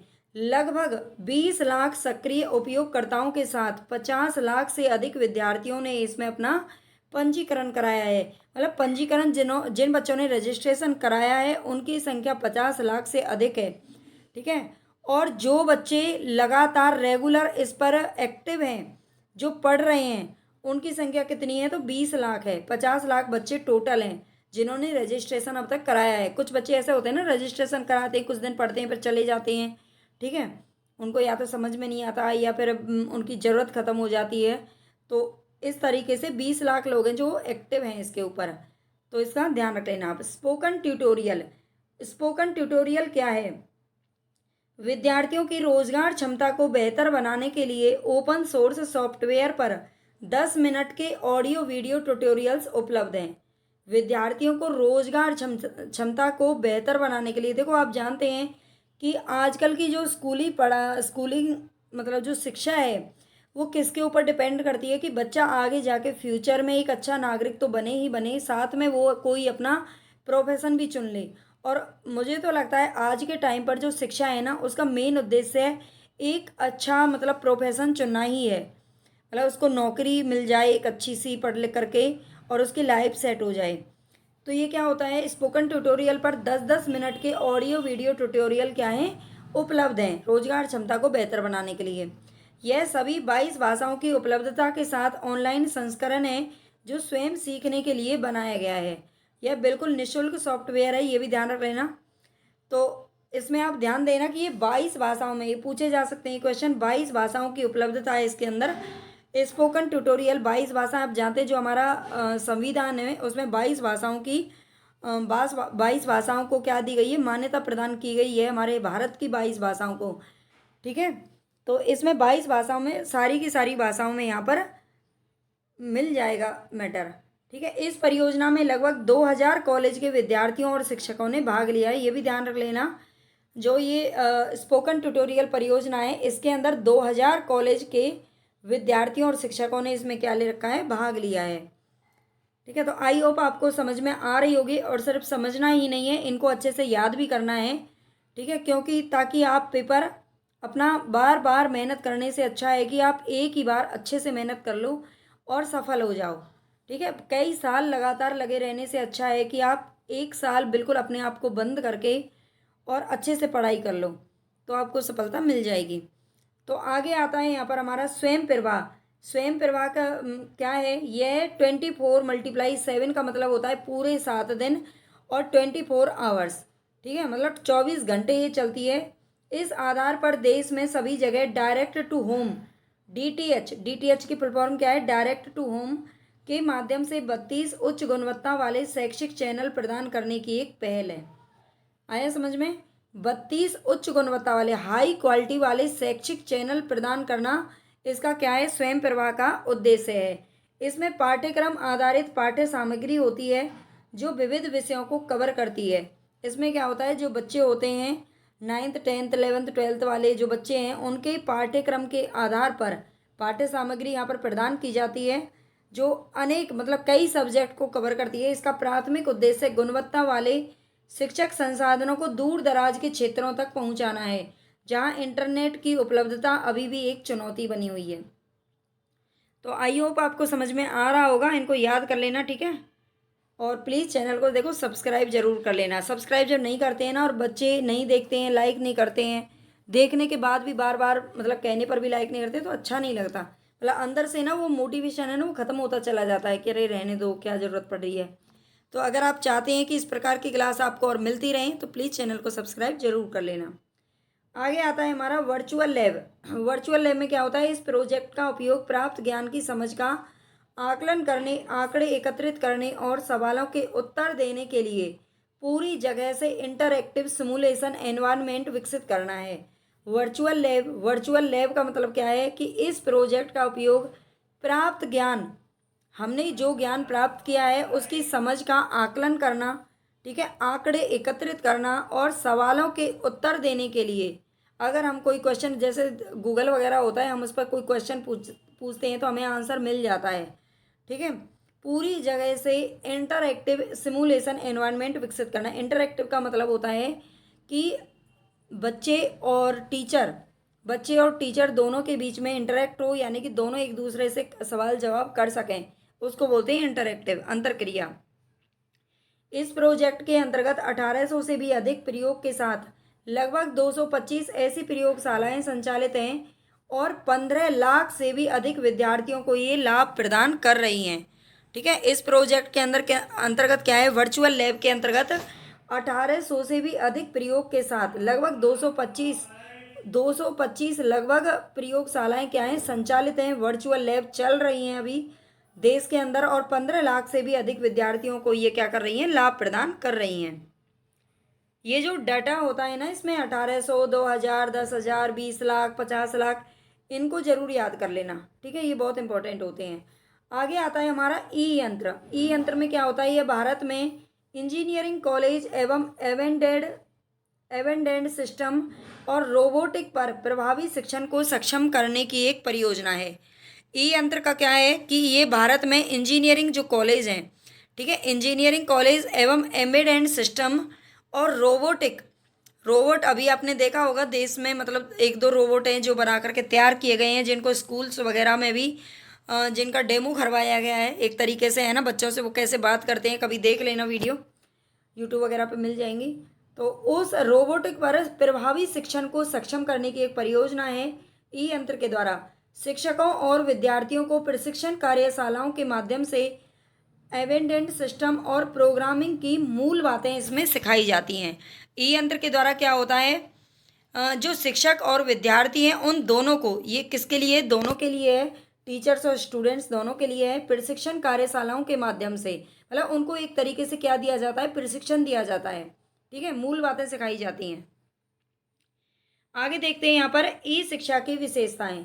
तो ई शिक्षा की सबसे बड़ी विशेषता है कि छात्र अपनी सहूलियत के अनुसार कहीं भी किसी भी समय पर पढ़ाई कर सकते हैं। देखो अब ये क्या है, ई शिक्षा आप जो अभी मतलब वीडियो के माध्यम से, यूट्यूब के माध्यम से या किसी और ऐप के या किसी के भी माध्यम से अगर आप अपनी पढ़ाई करते हैं ऑनलाइन, ठीक है, तो उसमें क्या होता है, उसकी सबसे बड़ी विशेषता तो यही होती है, उसको आप जब देखना चाहें तब देख सकते हैं। अभी आप इसको देखना चाहते हैं, वीडियो को देख सकते हैं, आप 2 दिन बाद देख सकते हैं, 4 दिन बाद, 1 महीने बाद, रात को, दिन को, जब आपका मन करे तब देख सकते हैं, ठीक है। तो ये होती है ई शिक्षा।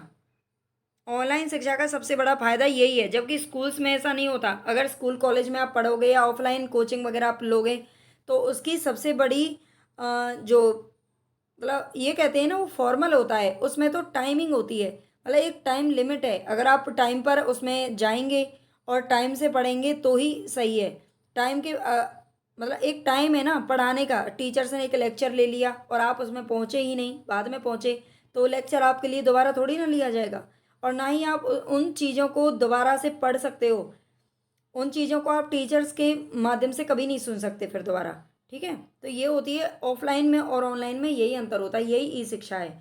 ई शिक्षा के माध्यम से छात्र वेब आधारित स्टडी मटेरियल को अनिश्चित काल तक एक्सेस कर सकते हैं और बार बार देखकर इसके जटिल पहलुओं को समझ सकते हैं।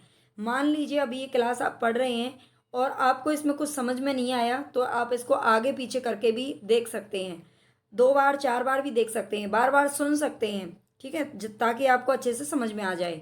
ई शिक्षा पर्यावरण की दृष्टि से भी काफ़ी लाभदायक होती है, क्योंकि यहाँ जानकारी को किताबों की बजाय ऐप या पोर्टल पर स्टोर किया जाता है। देखो आप अगर, वैसे तो सभी जानते ही होंगे कि जो किताब होती हैं, किताबों के जो पेजेस वगैरह हैं वो कहाँ से लिए जाते हैं, तो पेड़ों की कटाई होती है तब उनसे बनते हैं। पेड़ों की छाल से और उनसे बनाई जाती हैं किताबें। जो पेपर बनता है, जो कागज़ बनता है, वो कहाँ से बनता है, पेड़ों से बनता है। ठीक है। और अगर ये ऑनलाइन की ये सबसे बड़ी खासियत है कि इसमें किताबों का यूज नहीं होता, तो इससे हमारे पेड़ों का जो अंधाधुंध कटाई है वो भी थोड़ा कहीं ना कहीं थोड़ी बहुत तो कम होती ही होगी, है ना। तो किताबों की बजाय ऐप या पोर्टल पर, यानी कि ऑनलाइन है, इसमें कुछ किताबों की ज़रूरत नहीं है, कागज़ की ज़रूरत नहीं पड़ती। ई शिक्षा के माध्यम से छात्र नए कौशल सीखने पर भी ध्यान केंद्रित कर सकते हैं, मतलब नई नई टेक्निक इसमें सीख सकते हैं। ई शिक्षा इंटरनेट और कंप्यूटर कौशल का ज्ञान विकसित करता है, जो विद्यार्थियों को अपने जीवन और करियर के क्षेत्र में आगे बढ़ने के लिए मदद करेगा। ई शिक्षा से अगर आप मतलब देखो, इसमें अगर किसी को फ़ोन चलाना नहीं आता है और उसको इससे पढ़ाई करनी है, तो उसको थोड़ा बहुत तो कुछ ना कुछ तो सीखना ही पड़ेगा, और धीरे धीरे वो सब कुछ सीख जाता है। ठीक है, तो जो कि उसके आगे करियर के लिए बहुत ही यूजफुल रहेगा। ठीक है। ई शिक्षा की राह में चुनौतियाँ। तो ई शिक्षा, ऑनलाइन शिक्षा में जो भी चुनौतियाँ हैं, जो प्रॉब्लम आती हैं, जो दिक्कतें हैं, वो क्या हैं। बिना आत्म अनुशासन या अच्छे संगठनात्मक कौशल के अभाव में विद्यार्थी ई शिक्षा मोड में की जाने वाली पढ़ाई में पिछड़ सकते हैं। यानी कि बच्चों को देखो, चाहे वो बैठ कर पढ़े, लेट कर पढ़े, खाते हुए पढ़े, है ना, मतलब कुछ भी करते हुए पढ़ रहा है, उसमें एक अनुशासन की कमी हो सकती है, क्योंकि सामने टीचर तो रहता नहीं है। उसको पता ही नहीं है कि बच्चे क्या कैसे पढ़ रहे हैं, क्या पढ़ रहे हैं। बस हमने तो देखो क्लास बनाई, डाल दी, अब पता नहीं आप बच्चे कैसे पढ़ते हैं, नहीं पढ़ते हैं, किस तरह से आपको समझ में आ रहा है, नहीं आ रहा है, क्योंकि इसमें कई बार इंटरेक्शन की कमी हो जाती है। तो एक बिना आत्म अनुशासन के बच्चे क्या होते हैं, पिछड़ जाते हैं, उनमें एक अनुशासन वाली चीज़ें नहीं आ पाती। खराब इंटरनेट कनेक्शन या पुराने कंप्यूटर पाठ्यक्रम एक्सेस करने वाली सामग्री को निराशाजनक बना सकते हैं। अगर आपके पास का इंटरनेट जो है, वो इंटरनेट की अच्छे से सुविधा नहीं है, तो क्या होता है, हम बार बार उस ई शिक्षा मतलब ऑनलाइन शिक्षा को अच्छे से ग्रहण नहीं कर पाते। भारत में बेहतर इंटरनेट कनेक्टिविटी का अभाव है, और इंटरनेट की कम गति, यानी कि स्लो चलता है इंटरनेट, उसकी वजह से ई शिक्षा में सबसे बड़ी बाधा आती है। ठीक है, ये सबसे बड़ी चुनौती है, ध्यान रख लेना। बेहतर इंटरनेट कनेक्टिविटी यहाँ पर नहीं है। वर्चुअल क्लासरूम में प्रैक्टिकल या लैब वर्क करना मुश्किल होता है। जो वर्चुअल क्लासरूम है, यानी कि जो ऑनलाइन शिक्षा आप पढ़ रहे हैं, उसमें प्रैक्टिकल या लैब वर्क करना तो मुश्किल ही होता है। अगर आप कुछ मतलब सामने बैठ करके जो टीचर सिखा सकता है, प्रैक्टिकल आपसे करवा के देख सकता है चीज़ों को, वो आप वर्चुअल लैब में नहीं कर पाते। भारत के ग्रामीण क्षेत्रों में शहरी क्षेत्रों की भांति विद्युत व्यवस्था का काफ़ी अभाव है, जो कि ई शिक्षा में रुकावट बनता है।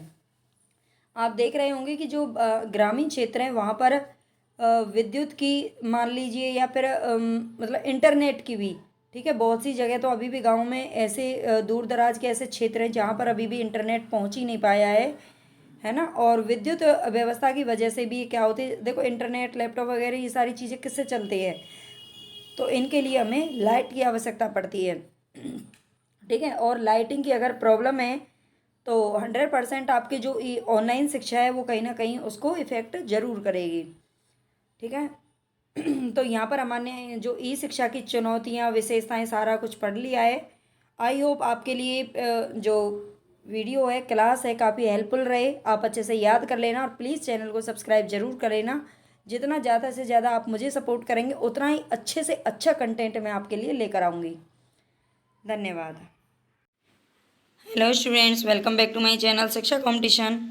और यहाँ पर हमारा, आप जानते हैं, हम यूजीसी नेट पेपर फर्स्ट की तैयारी यहाँ पर कर रहे हैं, यूजीसी नेट। और हाँ, एक चीज़ और है, यूजीसी नेट और एमपी सेट का दोनों का सिलेबस एक ही है। तो दोनों के लिए ये जो वीडियोस हैं, क्लासेस, आप दोनों के लिए ही बराबर हेल्पफुल रहने वाली हैं। तो प्लीज़ ज़्यादा से ज़्यादा आप बच्चों को शेयर कीजिए चैनल को, और सब्सक्राइब कीजिए। बिल्कुल सब्सक्राइब तो करते ही नहीं हैं आप। जल्दी से जल्दी जितना ज़्यादा आप सपोर्ट करेंगे उतना ही ज़्यादा। एक तो देखो सबसे बड़ी बात होती है कि ऑनलाइन टीचिंग में सब्सक्राइब के ऊपर डिपेंड करता है। सब्सक्राइब आप जितना ज़्यादा करेंगे, जितना ज़्यादा आप पसंद करेंगे, उतना ही ज़्यादा एक मोटिवेशन मिलता है अंदर से काम करने के लिए। ठीक है, तो आप प्लीज़ ज़्यादा से ज़्यादा सपोर्ट कीजिए और बाकी जो भी पढ़ रहे हैं वो अच्छे से पढ़िए। ठीक है, बिना किसी की चिंता किए। कोई नहीं, ये सब तो चलता रहेगा। और अभी हमारी टीचिंग एप्टीट्यूड जो उसकी थ्योरी क्लासेस हैं वो मैंने 5-6 क्लास ले ली हैं। अगर आपने नहीं देखी हैं तो ज़रूर देख लेना, वो क्लासेस उसमें प्लेलिस्ट बनी हुई है। और आज हम यहाँ पर वन लाइनर क्वेश्चन करेंगे और इसके बाद हम इसका एमसीक्यू टाइप क्वेश्चन भी करेंगे, एक आध वीडियो करेंगे। और उसके बाद फिर हम सेकंड जो यूनिट है हमारी रिसर्च एप्टीट्यूड की, उसको भी थोड़ा सा देखेंगे। ठीक है, मतलब सारा ही पढ़ेंगे, सब कुछ पढ़ेंगे अच्छे से। तो चलते हैं हम यहाँ पर जो फर्स्ट क्वेश्चन है हमारा, अर्थ हेतु अध्ययन अधीन के जीवन के विश्लेषण में किसका फोकस होता है। अर्थ हेतु, आप जानते हैं अर्थ हेतु अध्ययन, हमें अगर किसी हम अध्ययन कर रहे हैं, हम पढ़ाई कर रहे हैं और हमें उसका अर्थ समझना है। ठीक है, तो अर्थ हेतु अध्ययन अधीन के जीवन के विश्लेषण में किसका फोकस होता है, तो दृश्य घटना विज्ञान का होता है। किसका फोकस होता है, दृश्य घटना विज्ञान का। ये क्वेश्चन पिछली बार पूछा गया था, शायद 2021 या 22 में पूछा गया था कि अर्थ हेतु अध्ययन अधीन के जीवन के विश्लेषण में किसका फोकस होता है, तो दृश्य घटना विज्ञान का होता है। किसी अध्यापक का काम एक संतोषप्रद अध्ययन व्यवसाय कब हो सकता है। कोई अध्यापक है, अगर अपना मतलब कोई टीचिंग कर रहा है तो उसका एक संतोषप्रद अध्ययन व्यवसाय कब हो सकता है, जब उसे विद्यार्थियों से सम्मान प्राप्त हो। ठीक है, जब उसे विद्यार्थियों से सम्मान प्राप्त हो तभी उसके लिए वो जो प्रोफेशन है टीचिंग का, वो उसके लिए संतुष्टिपूर्वक यानी कि एक सेटिस्फैक्शनल प्रोफेशनल बन सकता है। अदरवाइज आप देखते हैं कि ज़्यादातर मैंने देखा है जेंट्स को कि वो टीचिंग को ना, जब उन्हें कहीं कोई लाइन नहीं मिलती है तो इस लाइन को बहुत लोग हैं जो चुन लेते हैं, है ना। मैंने यहाँ मतलब बहुत से छोटे छोटे स्कूल्स में देखा है, क्योंकि उनको कहीं और जाना होता है और वो कहीं और पहुँच जाते हैं। वो उनका मतलब वो नहीं होता, प्रोफेशन वो करना नहीं चाहते, लेकिन फिर भी बस ऐसी मजबूरी में कर रहे होते हैं, है ना। तो वो वहाँ पर क्या होता है कि वो ठीक से कभी भी उस प्रोफेशन को नहीं अपना सकते, जिनका मन नहीं होता है, जिनको शौक़ होता है, जो बच्चों से जुड़ना चाहते हैं, जो भावनात्मक रूप से एक अच्छे इंसान होते हैं, वही एक अच्छे टीचर बन सकते हैं और उन्हें ही अंदर से संतुष्टि मिल सकती है।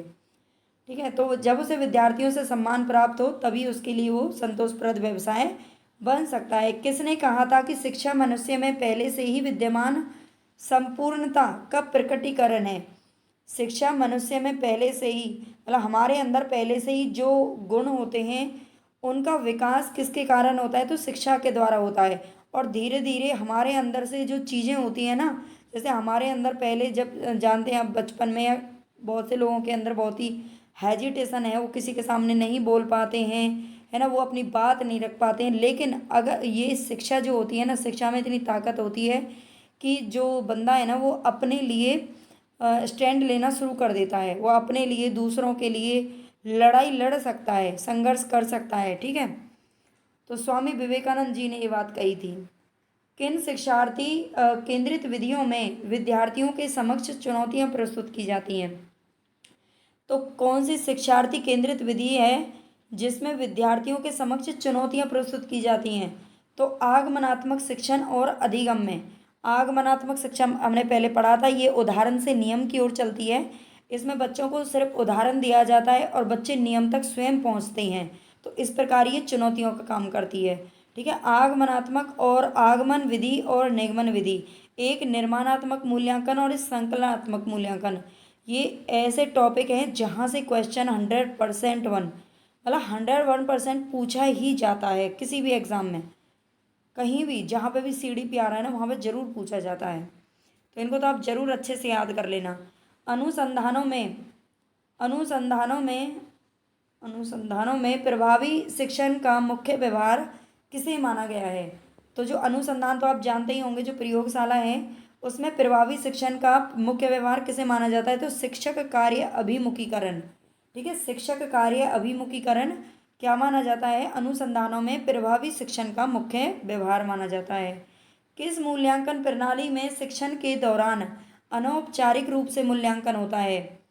कौन सी ऐसी मूल्यांकन प्रणाली है जिसके अंदर आप जानते हैं निर्माणात्मक मूल्यांकन जो होता है वो साल भर चलता रहता है। उसमें क्या होता है, लगातार जब बच्चे को पढ़ाते रहते हैं तो उसको ऑब्जर्व करता है टीचर, ठीक है, कि बच्चा किस तरीके से डेली होमवर्क कर रहा है नहीं कर रहा है, उसका साफ सफाई का हर चीज़ का मतलब ध्यान रखा जाता है। यही निर्माणात्मक मूल्यांकन होता है। और ये अनौपचारिक रूप से किया गया मूल्यांकन है। औपचारिक वो होता है जिसमें टाइम का लिमिट होता है। भाई जैसे पेपर होते हैं, जब एग्ज़ाम होते हैं तो बच्चे को भाई इतने बजे स्कूल आना है, पेपर कॉपी लेना है, उसको लिखना है, ये बताना है, उसमें कुछ गिने चुने क्वेश्चन होते हैं, तो वो संकलनात्मक मूल्यांकन होता है। लेकिन निर्माणात्मक में आप जानते हैं मौखिक और लिखित दो तरीके से इसमें परीक्षा ली जाती है वैसे तो, ठीक है। तो ये अनौपचारिक रूप से किया गया होता है। एक प्रभावी शिक्षक बनने के लिए कौन सा एक मुख्य शिक्षण व्यवहार है?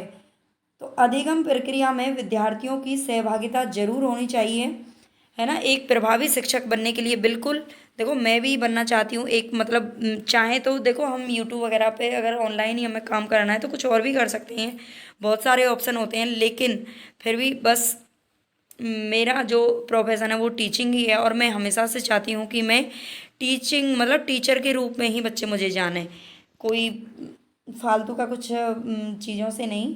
तो इसीलिए प्लीज़ बस प्रभावी शिक्षक बनना है मुझे, बस यही है कि एक टीचर बनना है और ज़्यादा से ज़्यादा बच्चों को अपनी मतलब जो ज्ञान है या फिर जो नॉलेज है उससे बच्चों का भला हो जाए, है ना। तो ज़्यादा से ज़्यादा प्लीज़ आप सपोर्ट करेंगे ना तो ये हो जाएगा। तो विद्यार्थियों की बस सहभागिता ही हम भी चाहते हैं, है ना। हर कोई चाहता है, कोई भी टीचर हो अगर अच्छा टीचर है तो उसे पैसे से या किसी चीज़ से मतलब नहीं होता। ज़्यादा से ज़्यादा क्या होता है, मतलब बच्चों की सहभागिता, बच्चों से सम्मान चाहिए होता है। नैदानिक मूल्यांकन से क्या सुनिश्चित होता है? तो नैदानिक मूल्यांकन क्या होता है? अनुदेशन के दौरान अधिगम में विद्यमान समस्याओं के कारणों और उनका समाधान करना, यही होता है नैदानिक मूल्यांकन। हमने बच्चों का एग्ज़ाम लिया, ठीक है, बच्चों का एग्ज़ाम लिया, चाहे वो मौखिक लिखित कोई भी परीक्षा ले, और उसमें हमें पता चला कि बच्चे को ये समस्या है, उसके कम मार्क्स आए, या वो बोल नहीं पा रहा है, वो लिख नहीं पा रहा है, कुछ समस्याओं का हम फिर पता लगाते हैं और उनका निदान खोजने की कोशिश करते हैं, उनका उपचार करने की कोशिश कर, जैसे एक डॉक्टर होता है ना, जब आप डॉक्टर के पास जाते हैं, कभी कोई बीमारी हो जाती, भगवान ना करे कोई भी बीमार पड़े, लेकिन अगर कोई बीमार पड़ जाता है और जब डॉक्टर के पास जाता है तो डॉक्टर उसकी बीमारी का ना, वो एक अलग बात है। देखो छोटे मोटे डॉक्टर होते हैं, मतलब किसी के पास गए और उन्होंने सीधा डायरेक्ट, बस आजकल तो हर कोई अपना जेब भरता है, तो बस दवाई दे दी और ठीक छुट्टी, मतलब जबकि तरीका ये होता है कि उस बीमारी के जो जड़ है ना वहाँ तक पहुँचा जाए कि बीमारी आपको क्यों हुई है, किस वजह से हुई है, क्या आपने ऐसा गलत किया, गलत खाया, गलत पिया, ठीक है। तो वैसे ही बिल्कुल जो नैदानिक मूल्यांकन होता है उसमें बच्चे की तह तक पहुंचा जाता है, उसमें पता लगाया जाता है कि बच्चा अगर नहीं बोल पा रहा है तो इसके पीछे क्या वजह है, क्या उसकी कोई पारिवारिक समस्या हो सकती है, या उसके खुद की कोई व्यक्तिगत समस्या हो सकती है, या कोई उसको सामाजिक समस्या है, और उसका फिर उपचार किया जाता है, ठीक है। तो ये नैदानिक मूल्यांकन होता है। एक अनुदेशनात्मक सॉफ्टवेयर का उदाहरण कौन सा है? एक अनुदेशनात्मक सॉफ्टवेयर का उदाहरण आपको बताना है तो ये है रेडियो वार्ता, ठीक है, रेडियो वार्ता। रेडियो तो आप जानते ही होंगे। किस शिक्षण सहायक से पठन, श्रवण और उच्चारण जैसे कौशल में अभिवृद्धि होती है? तो कौन सा शिक्षण सहायक है, सहायक सामग्री है जिससे पठन यानी कि पढ़ने में भी, सुनने में भी और उच्चारण करने में यानी कि बोलने में भी, इन तीनों कौशल में वृद्धि होती है? श्रव्य भाषिक शिक्षण सहायक सामग्री से। श्रव्य भाषिक यानी कि सुनने से और भाषण देने से क्या होती है? पठन, श्रवण और उच्चारण के कौशल में वृद्धि होती है। यहाँ पर एक कौशल नहीं है, वैसे 4 कौशल बताए गए हैं। एक इसमें लिखित होता है, लेकिन श्रव्य भाषिक शिक्षण सहायक सामग्री से लिखित पर कोई असर नहीं पड़ता। बहुल बुद्धि सिद्धांत का विकास किसने किया था? तो ये किया गया था हार्वर्ड गार्डनर के द्वारा। बहुल बुद्धि सिद्धांत का विकास किसके द्वारा किया गया? हार्वर्ड गार्डनर के द्वारा। नेक्स्ट यहाँ पर जीन पियाजे के संज्ञानात्मक विकास सिद्धांत के अनुसार किशोर विद्यार्थी विकास के किस चरण में होते हैं? तो जीन पियाजे ने, आप जानते हैं, संज्ञानात्मक विकास सिद्धांत के 4 चरण दिए थे और उसमें किशोर विद्यार्थी विकास के किस चरण में होते हैं यहाँ पर आपसे पूछा गया है। तो औपचारिक संक्रियात्मक चरण में होते हैं, जो कि सबसे लास्ट वाली इसने चौथा चरण है ये। औपचारिक संक्रियात्मक चरण में होते हैं। इससे पहले उन्होंने एक तो संवेदी प्रेरक चरण होता है, यानी कि जब बच्चा 2 साल तक का होता है वो अपनी इंद्रियों के माध्यम से सीखता है, ठीक है, दूसरों को फॉलो करके सीखता है। फॉलो तो वैसे बच्चे मतलब करते ही हैं, हमेशा ही करते हैं जहाँ तक मुझे लगता है, चाहे वो किसी भी चीज़ को करें, लेकिन वो वहाँ पर बहुत ज़्यादा करते हैं। तो 2 साल तक, और 2 साल से 7 साल तक का उन्होंने मूढ़ संक्रियात्मक बताया था, है ना। और इसके बाद मतलब बच्चा अपनी सामने की जो प्रत्यक्ष चीज़ें होती हैं उनको देख करके सीखता है। और उसके बाद उन्होंने एक बाल्यावस्था बताया था, अमूर्त, है ना। और फिर ये औपचारिक मूर्त संक्रियात्मक चरण, यानी कि जिसमें 7 से 12 साल का बच्चा होता है ना, तो वो चीज़ों को थोड़ा सा समझना शुरू कर देता है। और जो किशोर विद्यार्थी होते हैं वो औपचारिक संक्रियात्मक चरण में आते हैं। निर्माणात्मक मूल्यांकन का क्या उद्देश्य होता है? तो विद्यार्थियों के अधिगम को बढ़ाना, जो अनौपचारिक रूप से भी किया जाता है, औपचारिक रूप से भी किया जाता है। और जो समय समय पर, यानी कि पढ़ाने के तुरंत बाद उसका मूल्यांकन कर लिया जाता है, ये होता है उनके अधिगम को बढ़ाना, ठीक है, उनकी क्षमता को बढ़ाना, ये इसका मुख्य उद्देश्य होता है। विद्यार्थी केंद्रित कक्षा का प्रयोजन क्या है? प्रयोजन का मतलब लाभ होता है। तो विद्यार्थी केंद्रित जो कक्षा है उसका प्रयोजन क्या है, उससे क्या लाभ है? आजकल आज का जो मनोविज्ञान है, आज की जो पढ़ाई है वो मनोविज्ञान के आधार पर तय की जा रही है। और मनोविज्ञान ये कहता है कि हमें विद्यार्थी केंद्रित पढ़ाई या शिक्षण सहायक सामग्री प्रयोग में लानी चाहिए। हमें ऐसे टीचिंग मेथड अपनाने चाहिए जो विद्यार्थी केंद्रित हों, ठीक है, जो बच्चों को सेंटर में रखें, यानी कि बच्चों की रुचि को देखकर, उनकी अभिरुचि को देखकर, उनकी योग्यता को देखकर, उनकी क्षमता को देख करके ही सारी काम होने चाहिए। और इससे फ़ायदा क्या होता है? व्यक्तिगत भिन्नता से निपटने के लिए, आप जानते हैं अगर क्लास में 30 बच्चे पढ़ रहे हैं, 10 बच्चे पढ़ रहे हैं, तो उन हर बच्चे में ना कुछ डिफरेंसेस अलग होते हैं, ठीक है, कुछ ना कुछ डिफरेंसेस अलग होते हैं। बच्चे मतलब भाषा भी थोड़ी बहुत अलग हो सकती है, या फिर उनकी जो रुचि है वो अलग होती है, उनकी जो योग्यता वो अलग होती है, उनकी क्षमता अलग होती है। कोई बच्चा बहुत जल्दी सीख जाता है, कोई बच्चा बहुत देर से सीखता है। तो विद्यार्थी केंद्रित कक्षा से यही लाभ होते हैं उनसे निपटने के लिए।